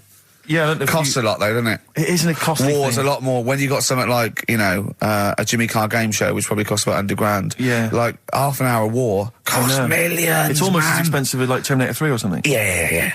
But I mean, you know. But then, you know, you got a variety. Exactly. Sorry, Steve, you were talking, mate. Well, no, I just wanted to make sure you're aware that the World Elephant Polo Championships have taken place. I did get it. I You're think aware they of that? mentioned it on. Yeah, we won, didn't we? England won. Yeah. Well, my question is, where have they been practicing? I don't know. Do you remember ever at school anyone ever saying to you, "Are you interested in playing polo with elephants?" Do you reckon it was 5 blokes in pith helmets kept sneaking into a whipsnade? Possibly. What are you doing, lads? We're practicing. Get down. Yeah. Get off them elephants. Yeah. I didn't even know we had a team. I can't Elephant- believe it. no, But it's like Johnny Wilkinson and the rugby lads, they're going to get MBEs, all sorts. The elephant boys, the elephant polo boys, nothing. They're going to get nothing. I haven't seen the But, sun you know, talking like to them. be fair, it's not like horse polo where I don't think there's a stick long enough. I think the elephants kick it, don't they? I think you might be right. I think they're not allowed to use their tusks. They burst it, weren't they? I think They go, oh, Start again. Raheem! Yeah. What do you mean the elephants kick it? All right, I've opened a can of worms here. You know, normal polo on a horse, they have like...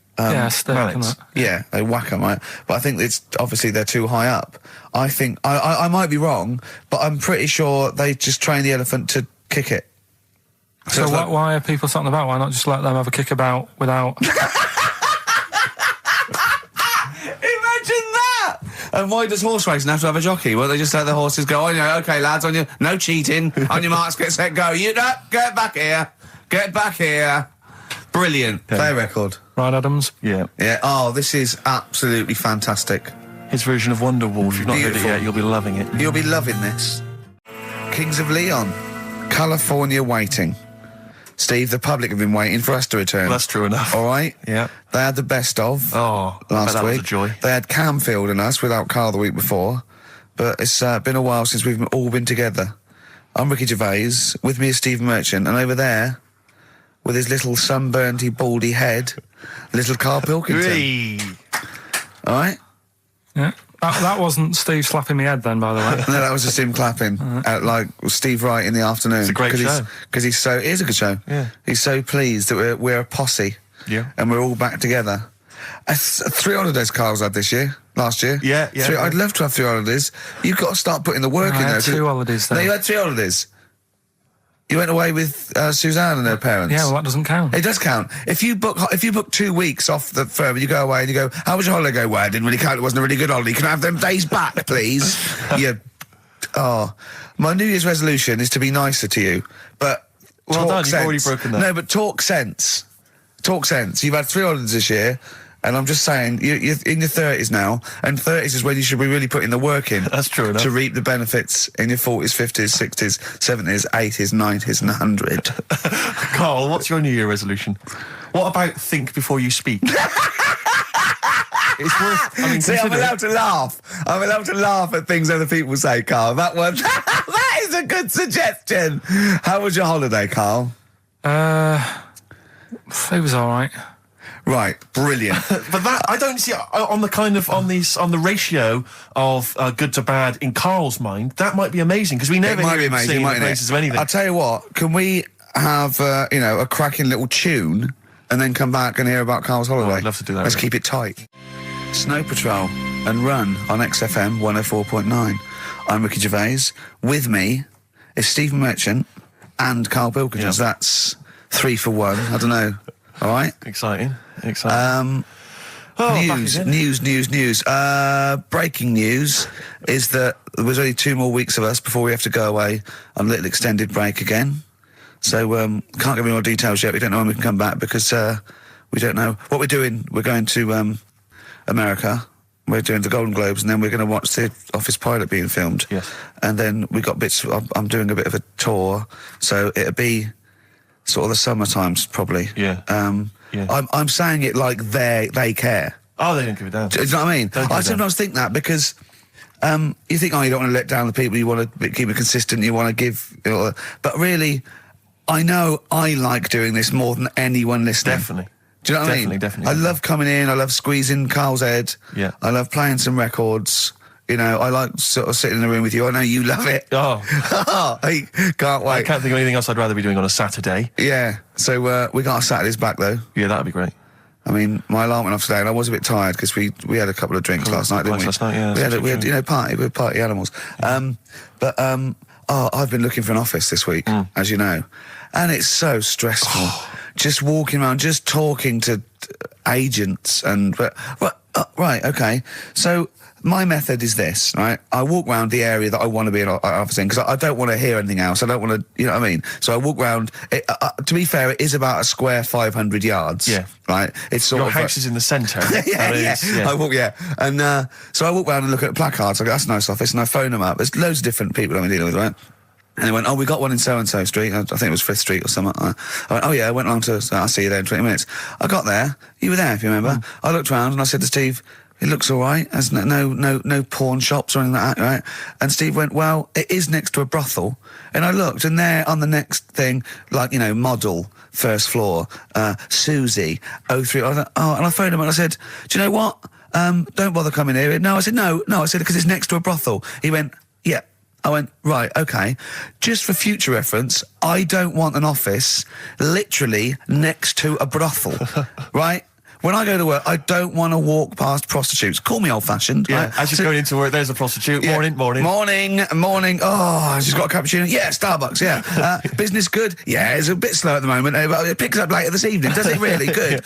And I said to him, I've got so my New Year's resolution is being like a little fascist when it comes to business. And I said, also future reference, no crack dens and no wild animals in the porch. And I just can't believe it. There's always something wrong. We went to one, right? It got there, right? And a woman said, oh, I'm new here. She didn't know what keys she was using. And she went, it's the 3rd floor. And she went, no point, we won't both get in the lift. I went, right, will you get a desk in the lift? Right, she went, I've got a chair in the lift before. Brilliant. So, just find me an office, Rathbone Place, sort of Percy Street, Charlotte Street, Dean Street. Yeah. Yeah. 1st or 2nd floor. I'm worried we're going to get emails from estate agents, phone calls from them. You know what those people are like. But I don't look at the emails. True. Fair enough. So, play a Fair record. enough. Fortune Faded by Red Hot Chili Peppers on XFM 104.9 with Ricky Gervais, Stephen Merchant and Karl Pilkington for the last time. Yes, we've said that before, of course. So don't get your hopes up. Yeah, we've had some highs, some lows, some laughs, some tears. Karl, you concentrating? A lot of tears, mainly from the audiences. Yeah. Now, before we get into talking about maybe some of the hijinks we've had, looking back, looking forward as well. Yeah. I came in, Karl was sitting at the desk, he went, all right? I went, all right, yeah. He went, see that Alan Clark diaries? I went, no, I didn't. He went, no, a lot of people talking about it. He went, I've never kept a diary. Keeping a diary will always get you into trouble. And I said, like Anne Frank. What did you say, Karl? The woman in the cupboard? That's what he said. The woman in the cupboard. And I went, save it. Save it. You never speak to Karl off air. Save it all for when we're on the wireless. He went, but what did she do? What did she do except be in a cupboard? What did she have to write about? And I said, well, her thoughts. Do you know Anne Frank? That's all I know about Anne is. There's no point pretending it. Anne! That I know stuff. Yeah. Right. Well, tell us everything you know about Anne Frank. She was in a cupboard. Yeah, what else? If she didn't do that, I wouldn't know about her, seriously. That's all I know about her. Yeah. So what did she do? But how do you think we know about? We know about We know about her cupboard because of her book, don't we? But hang on, what in the bigger scheme of things, why was she in a cupboard? I don't know. Right. I honestly don't know. You don't know anything else about Anne Frank beyond the fact that, to quote you, she was in a cupboard. Well, what's she done then? You tell me. Why should I know more about a woman Firstly, in a I cupboard? don't think she was in a cupboard. She wasn't in a cupboard. She was in an attic. All right. Yeah. So what was she doing? She was hiding from the Tidying Nazis. She was hiding from the Nazis. But isn't that the first place they'd look? Sort of work from the top down. Carl, they weren't specifically looking for Anne Frank. They weren't going, where is she? Where's Franker? If she gets that book out, we are in a deep shit. We've got to stop the book. They were just looking generally. She was, I think she was 13, 14, she was Yes. hiding. She was Jewish and she was hiding, lived in Amsterdam, didn't she? Yeah, as much of her family were having to hide, being helped by, you know, friends, non-Jewish friends. In a cupboard. Cupboards, you know. And how long did she sort of hide up there for? Until she was caught. Long enough to write a book. So she even got caught after all that? What do you mean, so she even got caught? We're talking about one of the great, you know, humanist tragedies of our times, and you're going, she couldn't even stay hidden. What do you mean, didn't she get caught? No, I'm just saying, it's not a great tip then, is it? Do you know what I mean? She didn't do it well. She didn't hide and say, well, I escaped it. She Her got diaries caught. are not a manual on how to hide from people. It's not how to win at I hide don't and know seek. anything about her, and we might be going down some ground that's a bit dodgy. I don't know enough about it. Maybe it's best just leaving it. All I was saying is diaries. Do you know, what do you do them for? Have you kept one, Steve? Never kept a diary, no. Right. I can understand your fear that it might get discovered, someone might read it, find out all about your inner secrets. Of course, the good thing about you is you tell everyone what you think about them. Yeah. Yeah, but... They was going to find a diary and go, oh, God. Can't believe it, Carl doesn't like my haircut. Yeah. Carl thinks I look like Dave Hill from Slade. Yeah, I told you that, didn't I? Yeah, I told you that. Do you think they'll last, though, diaries and that? No, because they were a bit of a time killer, weren't they? It was something to do at the end of the day, whereas now there's iPods and that. Do you know what I mean? He's fantastic. The know what I mean? iPod of Anne Frank. Yeah. No, but that's what I mean. New from Sony. That'd be great, wouldn't it? All her greatest hits. Who could forget?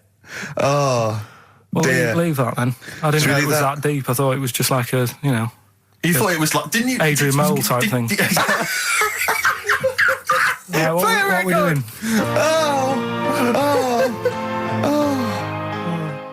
Since you've been gone, by Rainbow. Since we've been gone, Steve.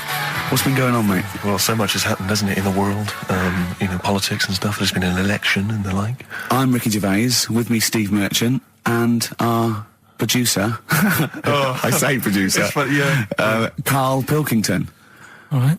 Yeah, very good. We've been away for a while. I think the last show we did was January 2004. Yeah. And nothing's changed. Nothing's changed whatsoever. Nothing's been mended. I'm pretty sure I threw that away in the bin before I left. Yeah, there are some of your old bacon rinds.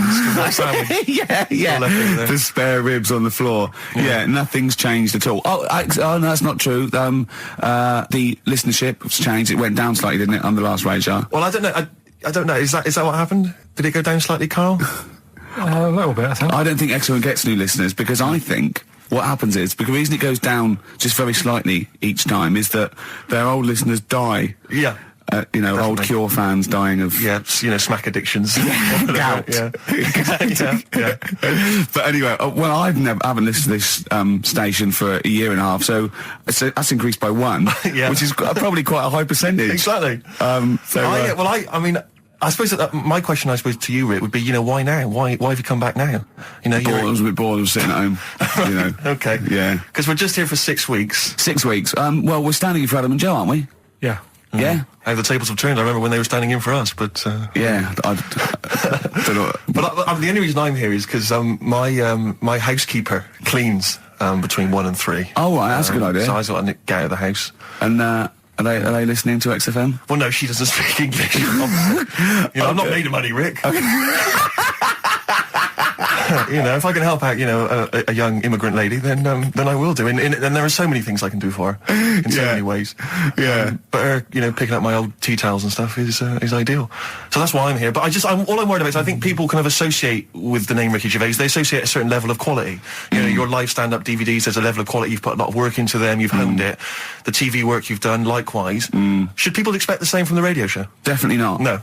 Definitely not. Those things that, you sit down, we sit down, we write them for a long time, write them for a year maybe, then film them, and we worry about everything. This is, I'm not even sure I'm talking into the mic at the moment. I was actually doodling, as you saw there. Yeah. I'm eating a sandwich as we speak. Yeah. Although we do like music, that is true. That's absolutely right. Should we play some great Let's play a records? great record now. Coldplay, Speed of Sound.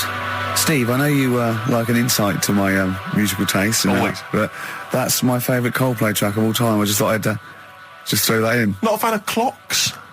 No, I think I've overplayed Parachutes a little bit, but that's my favourite one. Like it. I'm afraid to say I'm a bit of a Philistine when it comes to Coldplay. That sounds the same as all the other ones. I'm sorry to say. Oh, you'll have to meet these boys one day. Yeah, and well, I'll tell them to their face. I don't care. A little bit rock and roll. I don't care. Well, I'm Ricky Gervais. That little funny little Wurzel type voice over there is Stephen Merchant, and with us our producer Karl Pilkington.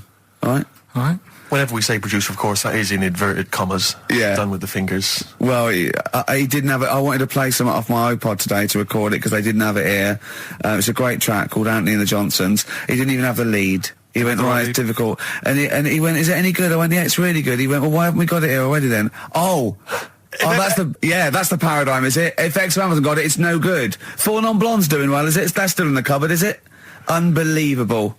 We're a little bit annoyed today, aren't we, actually? I'm really annoyed. Yeah. All that stuff we did last week, that Landau sent us some sparkling wine, and we thought, right, you shamelessly plugged it. Yeah. How many times you mentioned it? I Like must have 20 mentioned it about times? 20 times. Well, the finale was hitting Karl on the head with a cork. That's on the website, by the way. Okay. RickyGervais.com. Go there and see Karl being hit in the head with a cork, right? Yeah. We said, look, send us free stuff. We'll talk about it. Nothing. The cupboard literally is nothing. empty. The cupboard is bare. No one has thought. I tell you what, there's those guys from The Office. Yeah. I mean, let's be honest, Rick. We are taste makers. We're Yeah. opinion formers, you and Yeah. I. Yeah. And you'd have thought if anyone was going to send us some free stuff. Yeah. It makes me Unbelievable. fume. And do you know what it is? It's because PR people and that, they've realised no one's listening. But not only are we going against all our principles and losing our dignity just for some free stuff. And integrity. And integrity, yeah. We're going against XFM policy because obviously they would have got thousands of pounds for Landau to be mentioned last come week. on, 20 Rick. times. No, it wouldn't. Thousands. It's 42, It's isn't it? XFM, Rick. It's 40 quid Yeah. for 40 quid for a 9-minute advert. Exactly. So advertise your quality stuff here. Yeah. Jeff's Garage, cheaper than some other garages. Actually, if Did there we is play a an advert once for a tattoo parlour? Yes! Do you remember that? I'm sure we played an advert for a tattoo parlour. What tattoo parlour can afford to advertise on a radio station? Unless it's a tin pot one like this. Oh God! Oh, I've got some good music today, though, Steve. Oh, really? I hope so. I'll be the judge of that. Go on. Yeah, what have you got? AC/DC. Oh. An Honest Mistake by The Bravery on XFM 104.9. I'm Ricky Gervais, with me Stephen Merchant and Karl Pilkington, Yep. our producer. In inverted commas, heat put. Yeah. They know. How are you doing, all right, Karl? Yeah, didn't they also write something about me, bald round head? Yes, perfectly round little Yeah. bald man head, they said, so... Because you need to know that when you listen to the radio and that. Really matters what my hair's doing. Your hair, have you given it a little polish? Because you look like a cue ball at the moment, and you've had a shave in it. I've never seen such a round head. It actually looks like a plate with ears. Yeah, well, for those that have never seen Karl, I actually, if you remember, I think he looks a little bit like Mr. Spoon from Button Moon. He does. If you've never seen that show, and also he looks like, you know when they say they find with a little 4-foot human and it's actually 500,000 years old and they give it a name and it's the first, Australopithecus into. He looks like one of them as well. Perfectly round little. He is the missing link. He looks half human, half monkey. Because he's got a slight slouch as well. So Yeah, it's I know, like yeah. those pictures where you see it going from an ape to a man. He's one of those sort of in the middle. Yeah, and of course his monkey hands, his hairy little wrist to those skinny little things that he can get oranges out of holes with, and it's unbelievable. Why are you so all shaved and polished and everything? Got a wedding. What? Got to go to a wedding today, so... thought I'd, clean myself up a bit. Yeah. Shouldn't you be wearing a suit or something? No, I'll go home and put something on. Oh, okay. But, Suzanne said, make an effort. I sort of had a shave and that, and then I came out of the bathroom, she said, oh, your head looks a bit sort of eggish. She's right. She always worries about when I have a shave, because I just, That's your girlfriend, Carl. I know. Saying that. Just think, so don't worry about Heat saying it.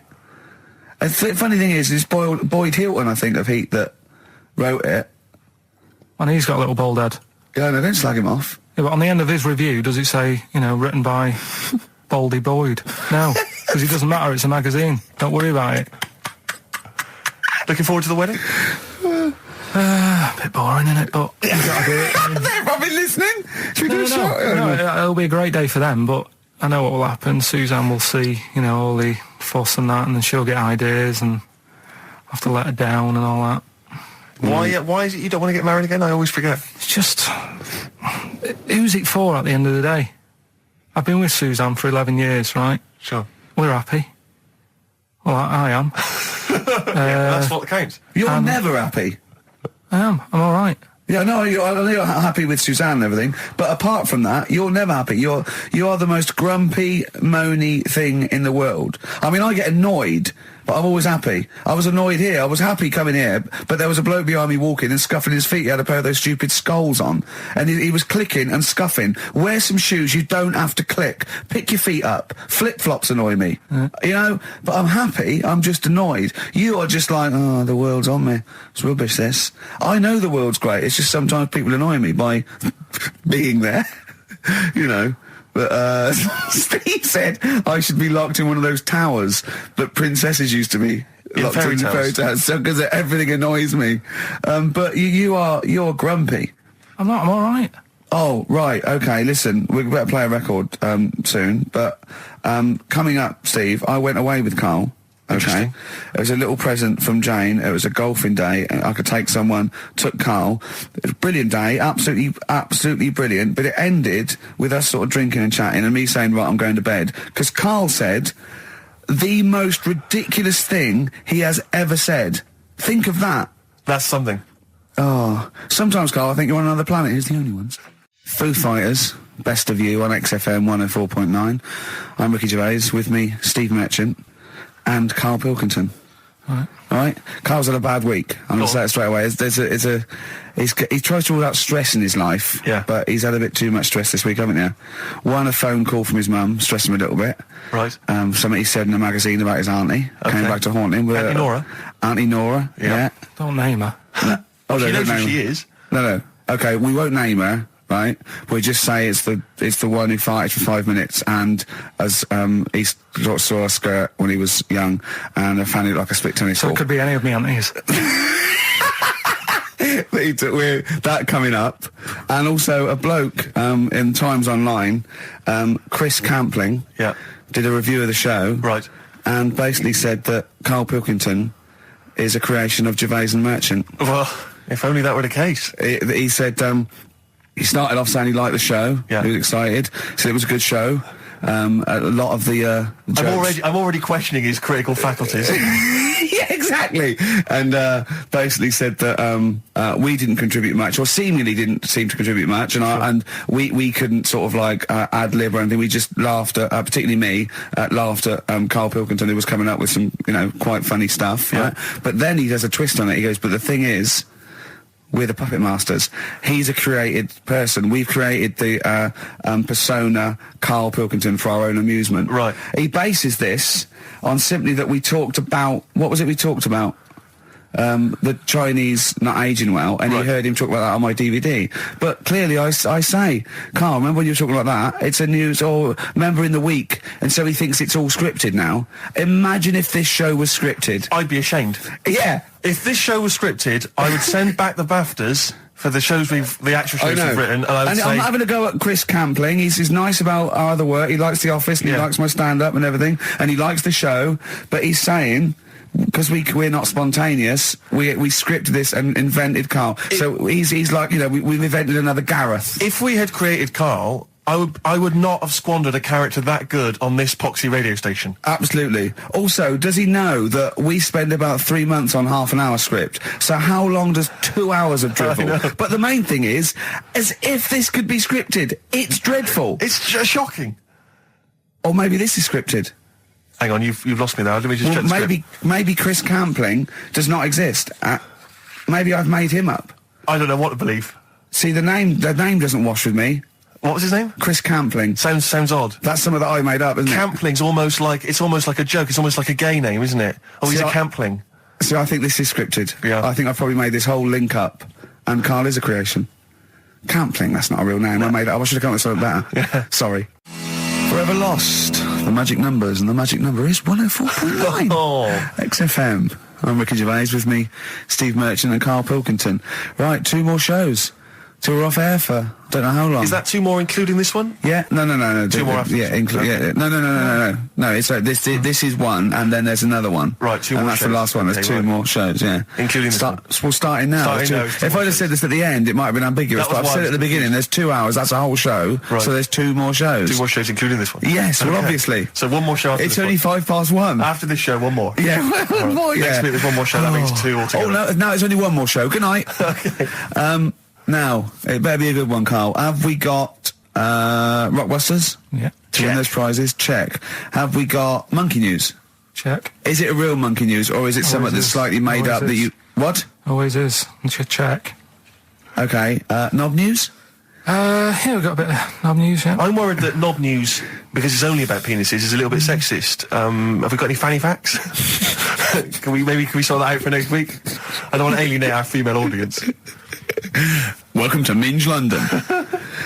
Good, I'm glad that's that. Well, brilliant. We've got a song with a story. Yeah, doing that. What is it?